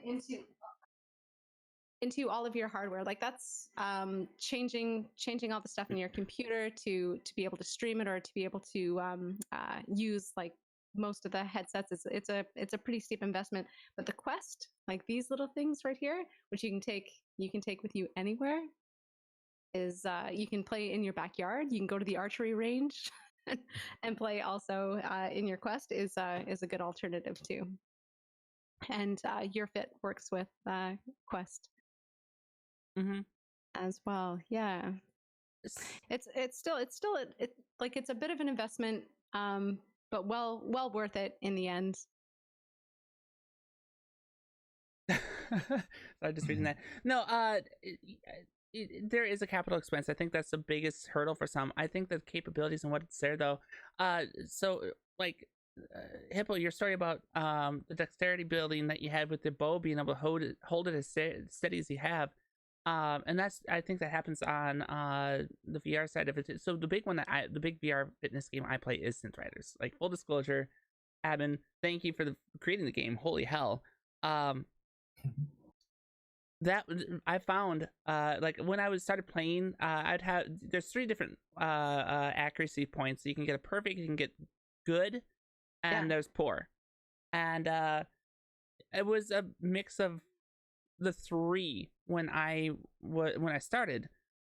Yesterday during the Synth Rider stream, there were songs where I had like there'd be 700 spheres that I hit, and 19 of them were poor. The rest of them were good or perfect spheres. So that dexterity of being able to accurately hit what you're trying to hit too also builds up over time. And that I suppose it's more hand-eye coordination, but that also shows up. There's a lot of other things that happen besides just building up and working out. I mean, hand-eye coordination is used outside of video games too. So absolutely, I mean, that's a good skill to have. Yeah. So having something that comes back and it's just increasing that capability, and you can actually see the difference in it, I think is huge, right? I mean, you're literally bettering yourself. I think that is the biggest takeaway from this, is that you're bettering yourself instead of being inactive and just sedentary. South Park, like playing a video game. You're taking care of yourself, and the WoW episode. I mean that's the biggest problem with our group right now, is that everyone's super inactive, and that's why it's like I'm trying to get people to go out too, because it's not just me. Like, what kind of person am I? Like, what kind of person would I be like, go be active and then sit here and eat Cheetos and play Planet Zoo all day? Like, I need to go out too. So, like, let me lead by example. And I think that is a good thing. I mean, it may not be like the best streamed game ever, but I think it's a good thing to be inspirational. Even if you have like 5 people watching you, maybe you can touch their life in a good way, in a positive way. And so not only are you 100%. Bettering yourself, but you're helping to better another person. Actually, you know what? That brings up another question, because that's, I think, something that we all experience as streamers, right? Is that ability to touch people's lives and whatnot, right? In some way, shape, or form. And a lot of times it's a connection and just like a bond that you create with some of your viewers. How does it feel to be a content creator that's doing games that are meant to be active games, that are workout games, and how not only are you making an impact, but you're doing it in such a way where they are bettering their lives and becoming more healthy as a result of it? I can't say that because I only play Planet Zoo. Well, obviously, it like thrills me. It makes me super happy to see that. Me though, it's more of a competition thing. I like having people come into chat and say, "Hey, I'm going to beat your score." It's like, all right, well, joke's on you. You're going to burn 200 calories doing that. So, well, it's not jokes. It's good. Yeah, I love seeing that and the progression of people being in a video game and getting fit at the same time. Does that answer your question? I think so. Okay. A little bit. There's a lot in the question. Well, yeah. It was a fully loaded question because I think there's a lot of feel goods in the whole, especially when someone comes back to you. It's Of like, course. hey, you helped me get through a hard time just doing what you do, right? Yeah. So Yep. knowing that someone is coming back to you and just saying, because of you, I am working out. Yep. Because of you, I changed this element in my life, or because of yes, absolutely. Those are all great feel good things. So, what are the games that whether it's we've seen trailers for them or we've actually played them? What are some of the games that really stand out as far as the variety of VR fit games that are in the market right now? Besides the fact that Pistol Whip had a huge launch last week, and I think it broke the VR internet last week. There was a lot of stuff going on for that.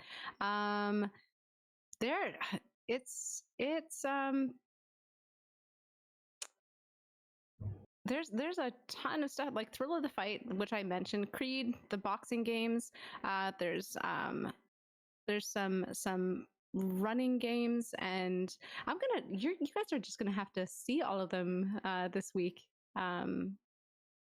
Just some of the new titles and things that we're going to play, but mainly still my focus really is Beat Saber, Synth Riders, and maybe Audica. Dance Central is a pretty good one. If we could actually get that to work properly in mixed reality, you might see a little bit more of that.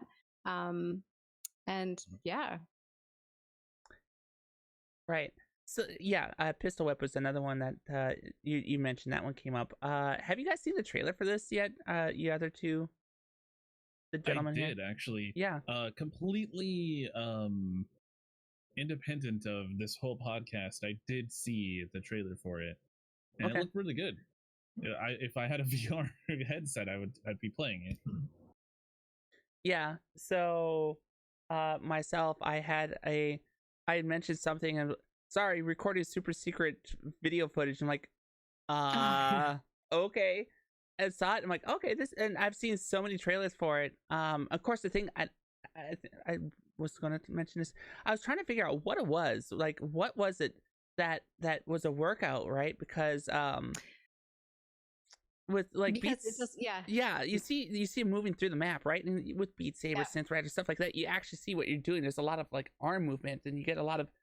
Oh God, it hurts. My shoulder still hurt from yesterday. Right.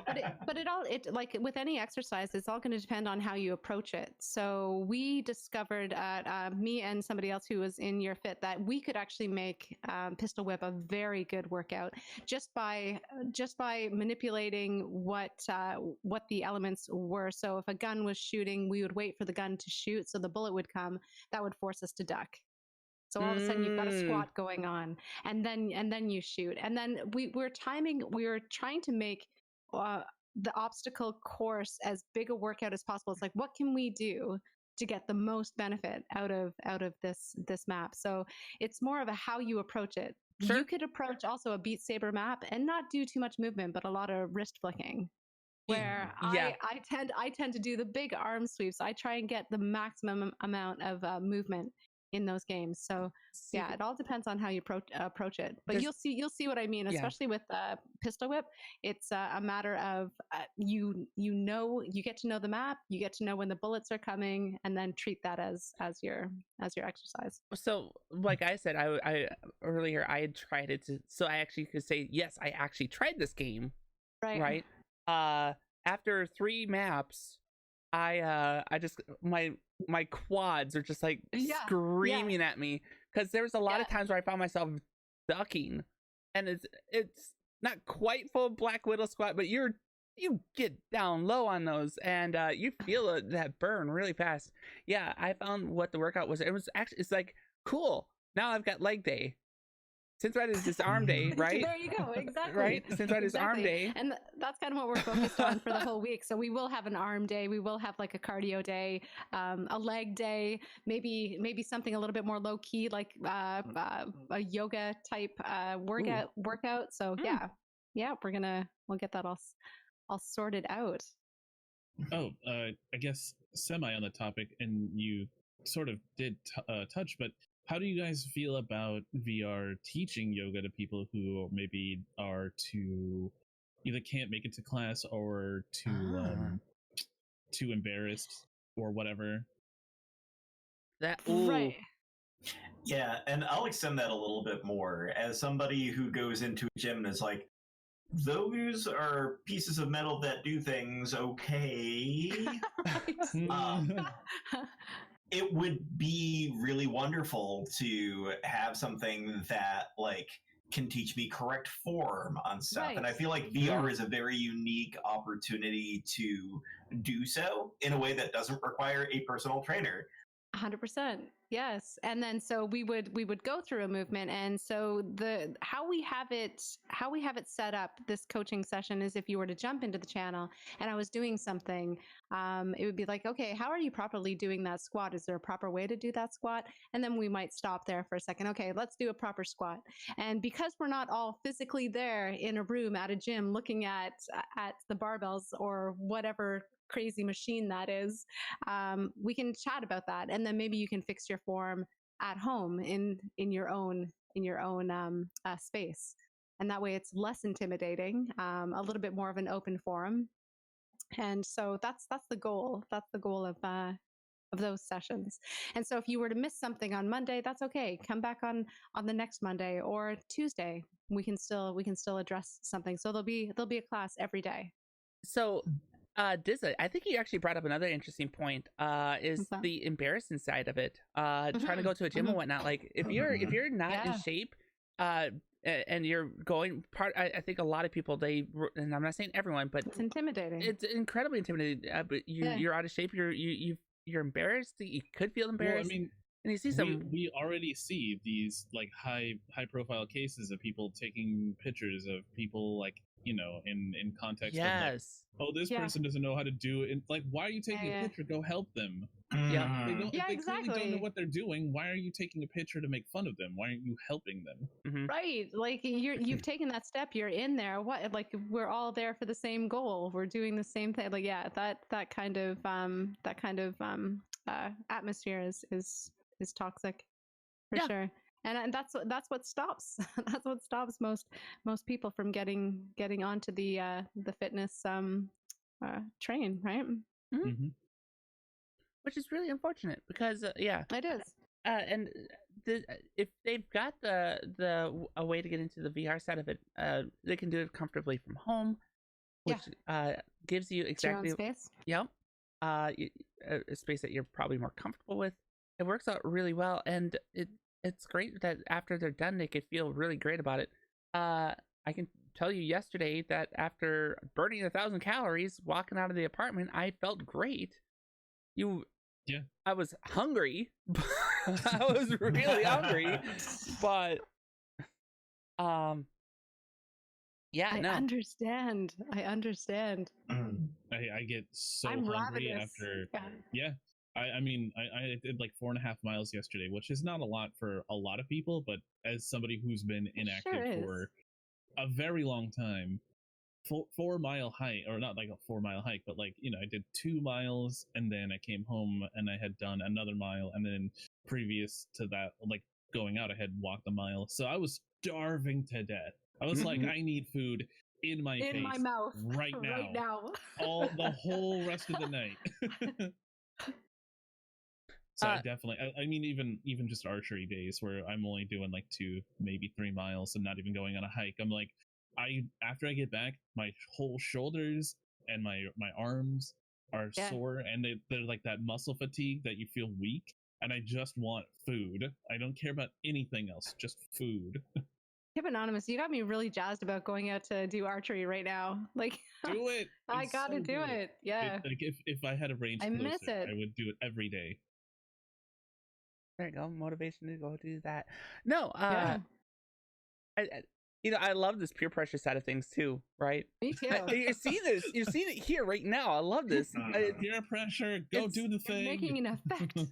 Right. Well, I think this does that. I think that having this, like on Twitch and the streaming platforms too, having like a Carize or whomever else is doing it. There's other people that are out there that are doing this. Really helps with that. You too, Michelle. Oh my God.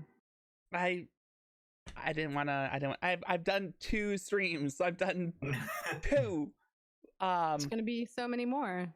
I think you're enjoying it, right? Oh, of course I am. Yeah.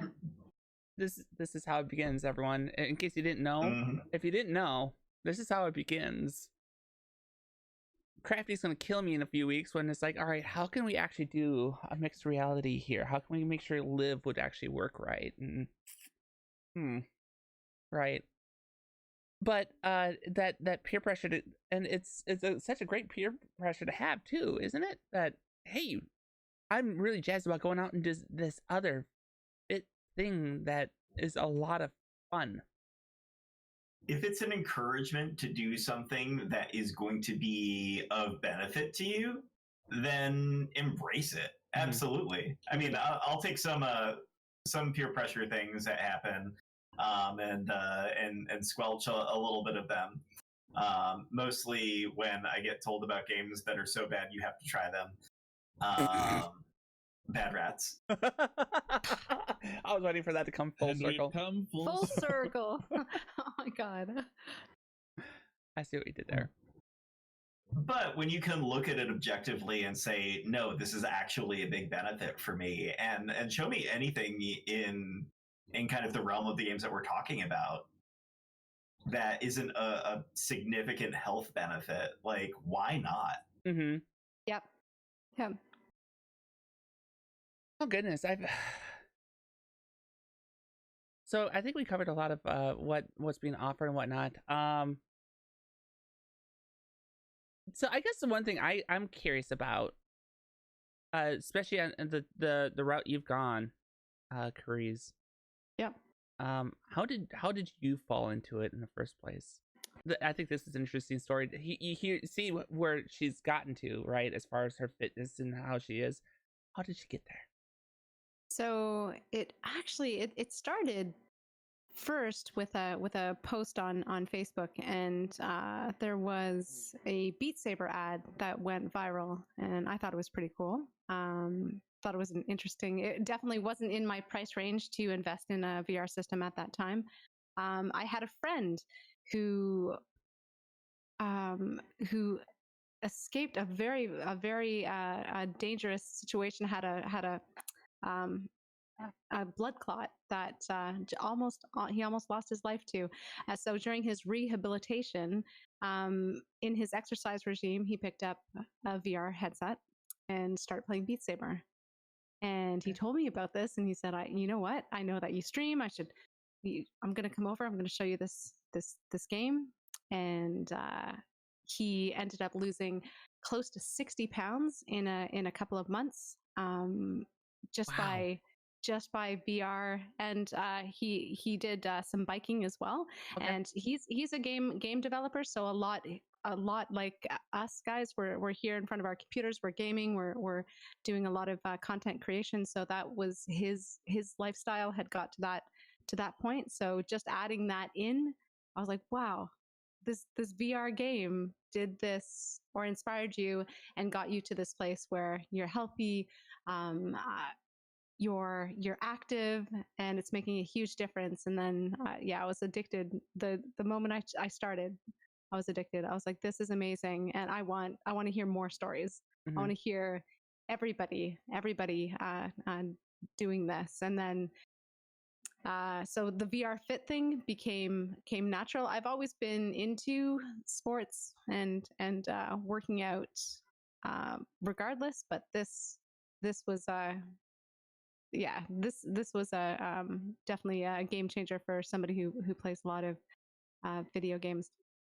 So yeah, that's it. And then I met the Year Fit guys, and they had the same goal: get gamers, get them fit, get them doing more than just sitting at the chair. Like, still game, but get fit while you're doing it, because it's not only it's such a benefit, and I know it's a huge problem in North America, just the sedentary lifestyle, and we can fix that.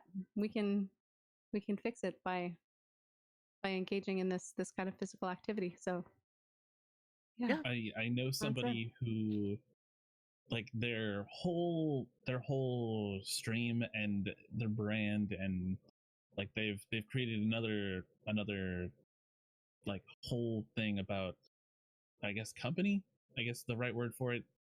They've created just gaming, and then every hour just do like a squat, and like they'll do it with you. Like, they pull back like a green screen, and they're like, this is how you do it, this is the form. And then they'll do like a little bit of a yoga stretch or here or there, and then they'll bring the curtain back, and then they'll go sit back down and play some more games. And then every hour, it's like, just do this. If you do this and you're gaming 8 hours a day, you're fine. You'll be okay. Because you're stretching, you're moving your blood, you're you know, like you said, a lot of people have unfortunately, we've lost people to those blood clots in legs. It's crazy. So it's important to move. It's important to get your blood flowing, and I think it's really important that more people are just saying, like, hey, maybe don't go out and run a marathon out of nowhere. Yeah, exactly. But, you don't have to listen to your body, for sure. Just go on a walk. Play some video games that make you move. That's it. I'm not asking for you to go and, like, you know, bench like 500 pounds. We're just saying, like, go and move. But if that's your goal, definitely work towards it. Yeah, work towards it. But like at the very beginning, at the very least, just do something. Anything is better than nothing. 100% agree. Absolutely. Yeah. You guys are making me want to get up and stretch right now. Let's see, everyone now just hands together, stretch right above your heads. One good stretch. There you go. That feels good. No, I think so. We've talked about a lot what's there, right? What's something that we'd like to see in VR, gaming in general? We could do VR Fit, but VR gaming in general. VR gaming in general. Yeah, what's something we want to see? There's a lot in there already. This is difficult coming from a place of, I'm aware of a couple of the games that are out there for advertisements, but like, I haven't played anything. I haven't had a VR headset on my head since like there was a wave of people like doing them with mobile phones. You have the Google option Samsung had. Cardboard. Yeah. Well, I mean, that's something.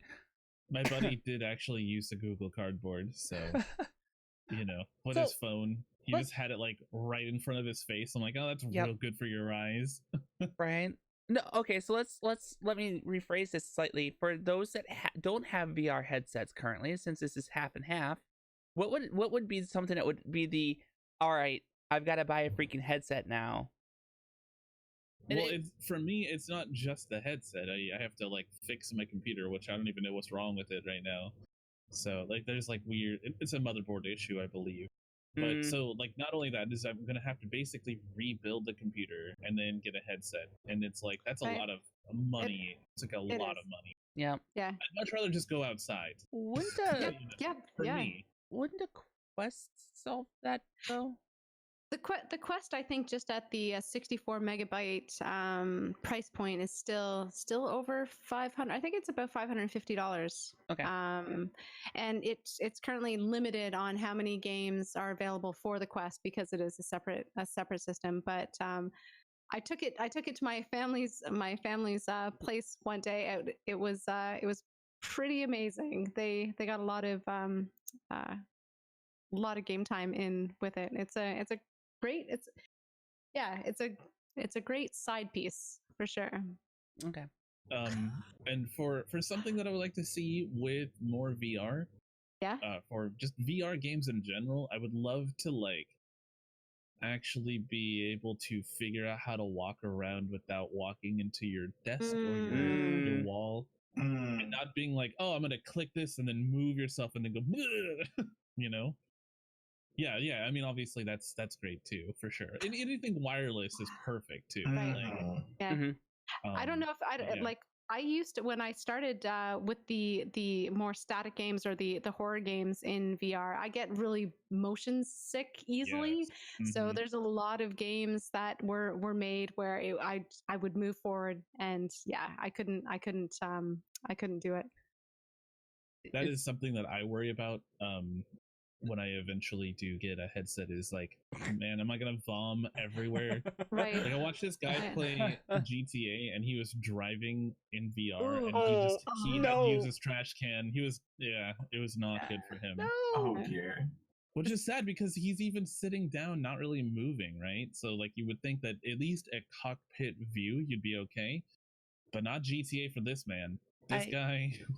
I feel bad. I think it would work the opposite, because you're not actually moving. Like your body's expecting you to be thinking about those sorts of things, and how the G-forces will affect you. And when it doesn't happen, your body reels like, no, you don't.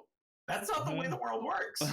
Well, so you guys, especially Michelle, you played VR, or you played Elite Dangerous in VR. How does your body cope with that? Is it a little weird? Does it take some getting used to? Or do you just get it? I with Elite, I don't think it's that bad, to be perfectly honest with you. I think it's just because the fact that you're in such a large ship, as it unless you were in my Vomit Comet, the Vomit Comet is a special exception. But I'm purposely, kicking that thing up to 700. What's the speed on it? 700, whatever the measurement is, when a ship normally does 350.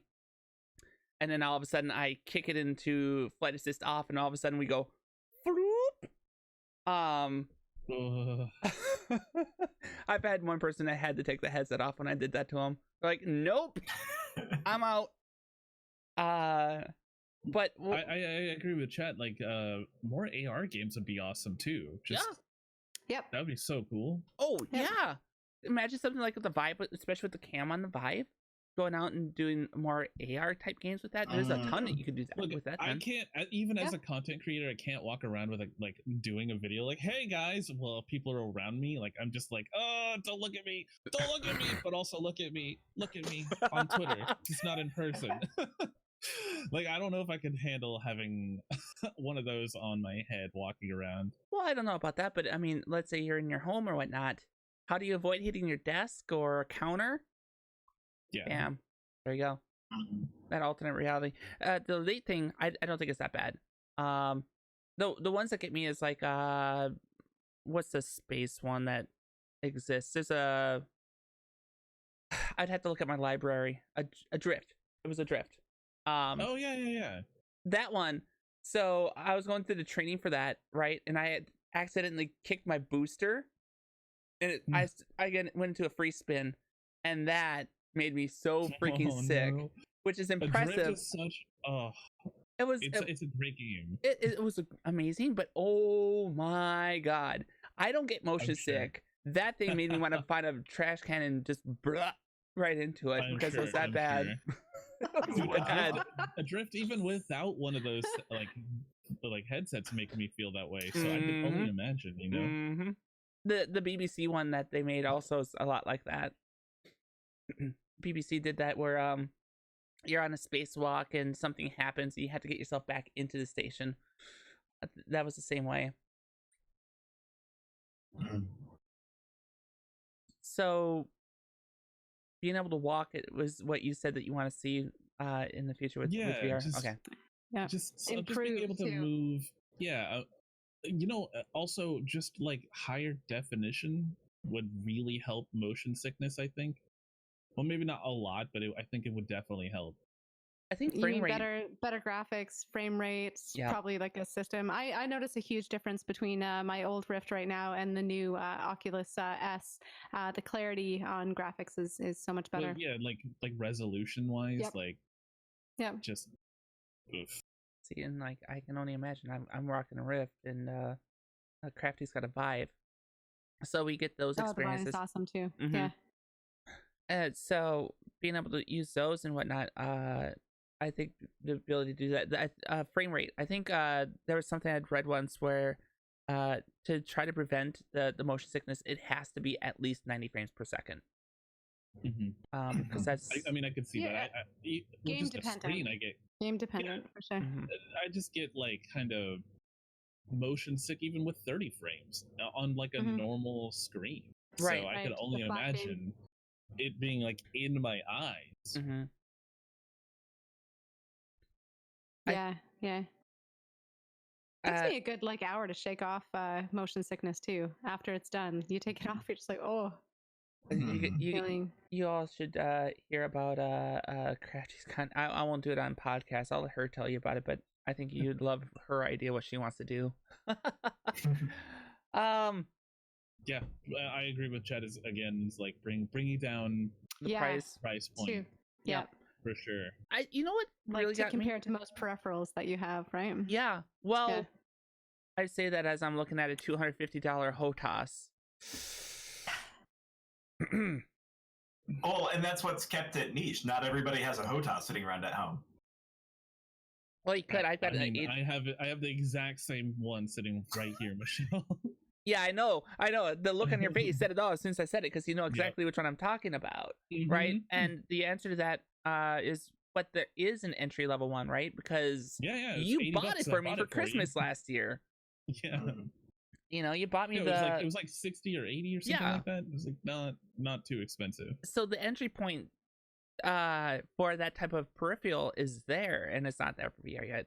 The one thing I kind of wish they would have done, and I understand why they don't do it, because there's already a niche in VR, and HTC, Oculus, whatever, are trying to sell the devices with the new ones that came out this year. But I wish they would have kept the older models around and made them less expensive.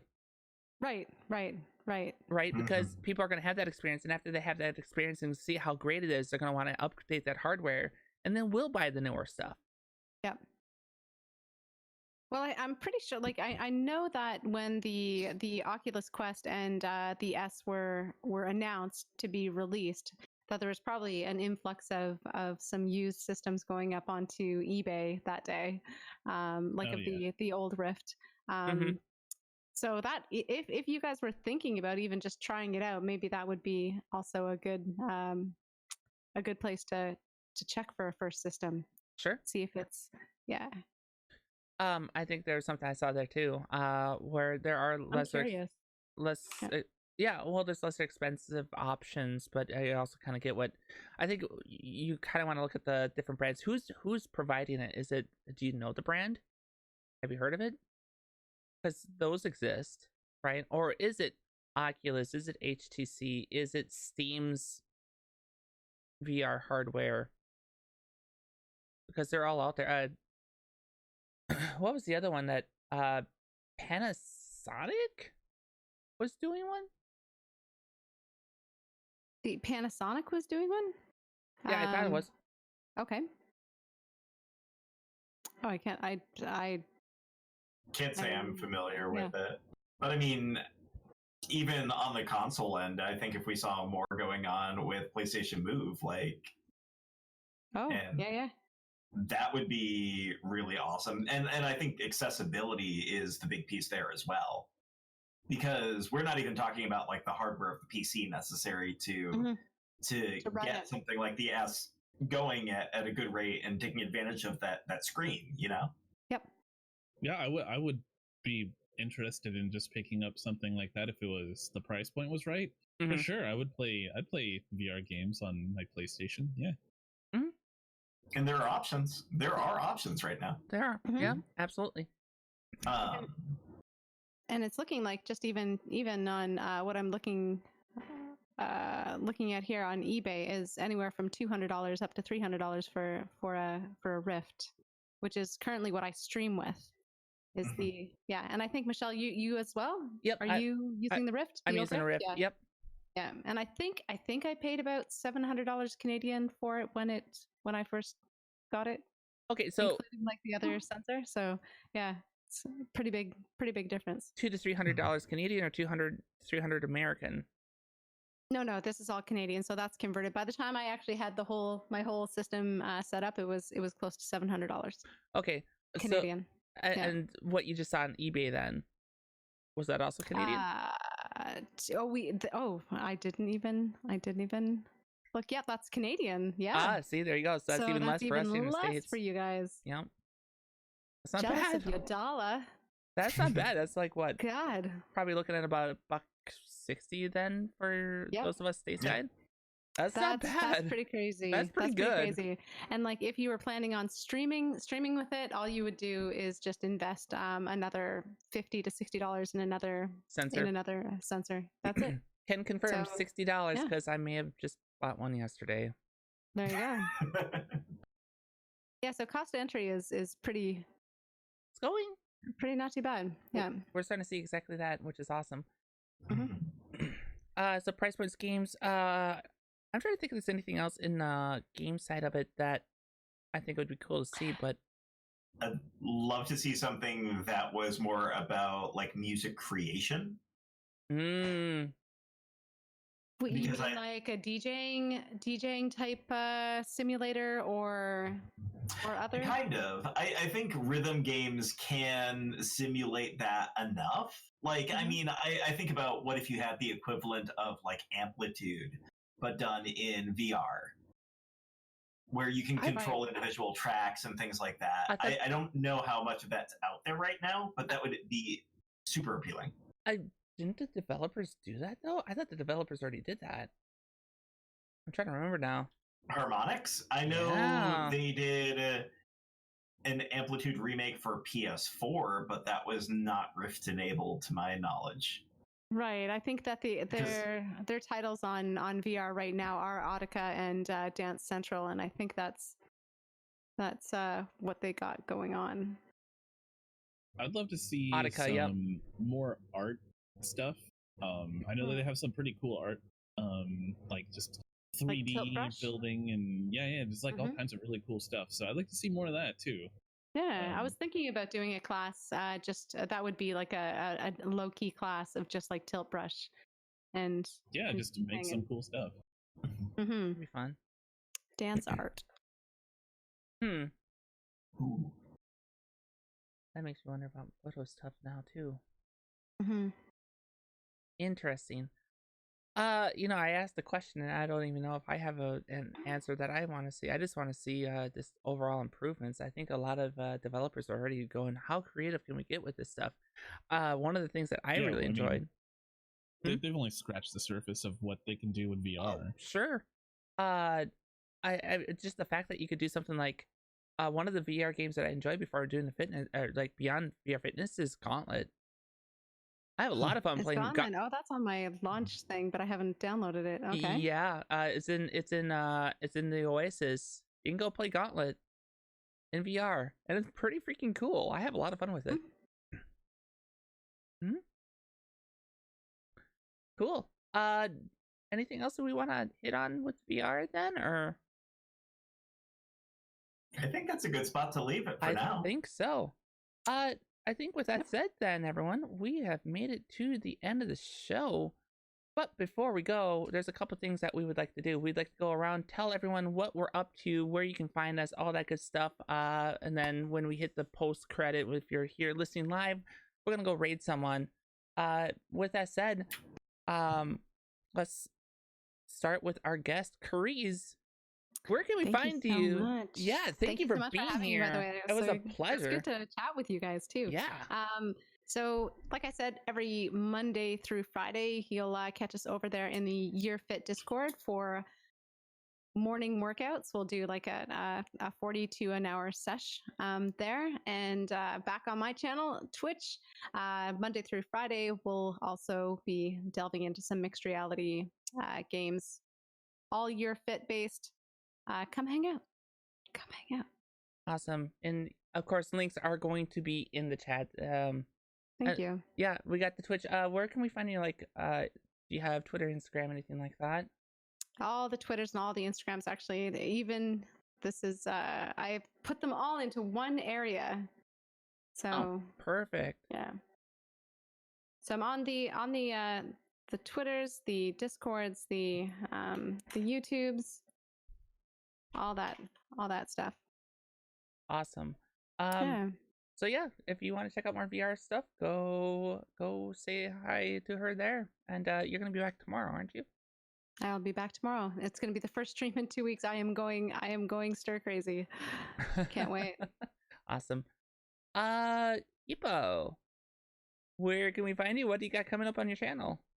Well, you can find me or all the links on hippo.wtf, which is my website. I stream 4 nights a week, sometimes possibly more, right here on Twitch. I will be doing a Thanksgiving 12-hour, so starting at 3 p.m. That's like not this week, but next week. Okay. 3 weeks, I guess. Jeez. I'm looking at the calendar right now. And so this week we're going to be doing Stardew Valley, more Stardew Valley, more Planet Zoo, and possibly a Pokemon stream since it's coming out on Friday. So we'll see. But yeah, and maybe I'll touch on some RimWorld too.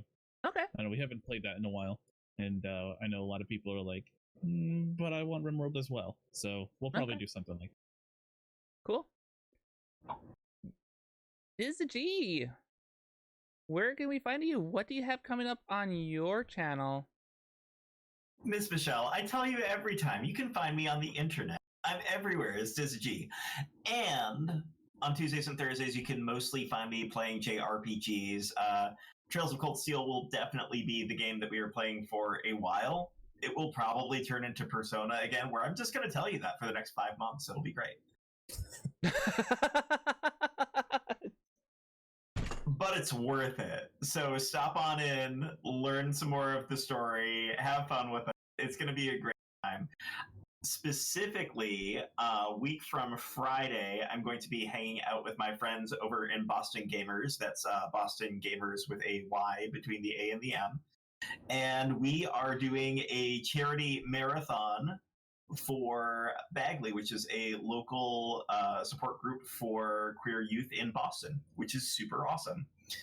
Haven't determined exactly what I'm going to play as part of it, but there are going to be a bunch of great games. We've got at least one person who speedruns as part of the group, which should be a lot of fun.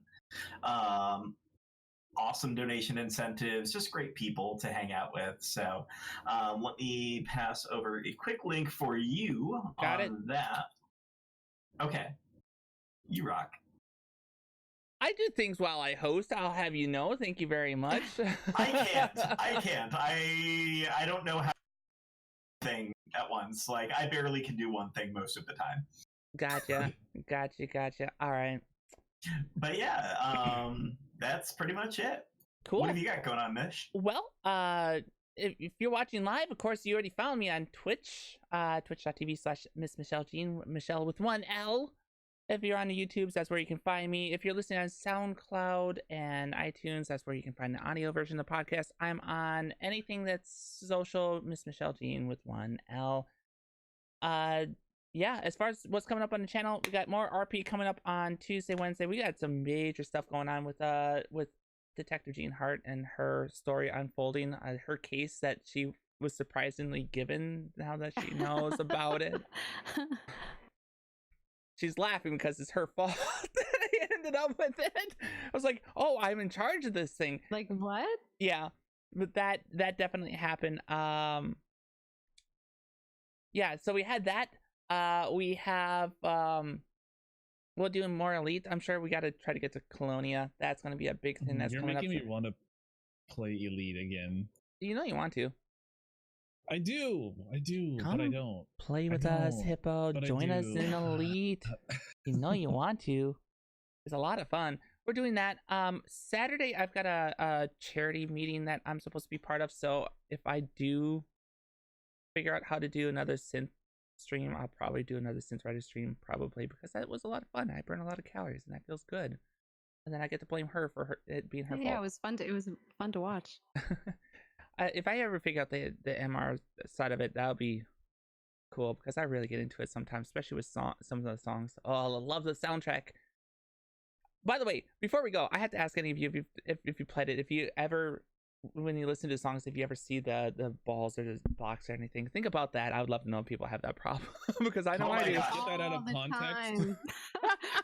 Please get that out of context. Don't worry, we already had a quote yesterday about how I don't like balls in my face. That's a thing. Everyone.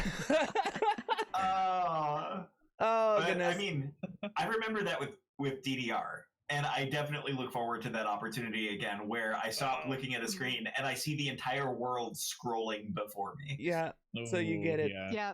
Awesome. That being said, for Carize, for Dizzy, and for Heaponymous, my name is Miss Michelle Jean. This has been the Newbcast Podcast. Thank you so much for watching. Have a wonderful night. Get at it, fam.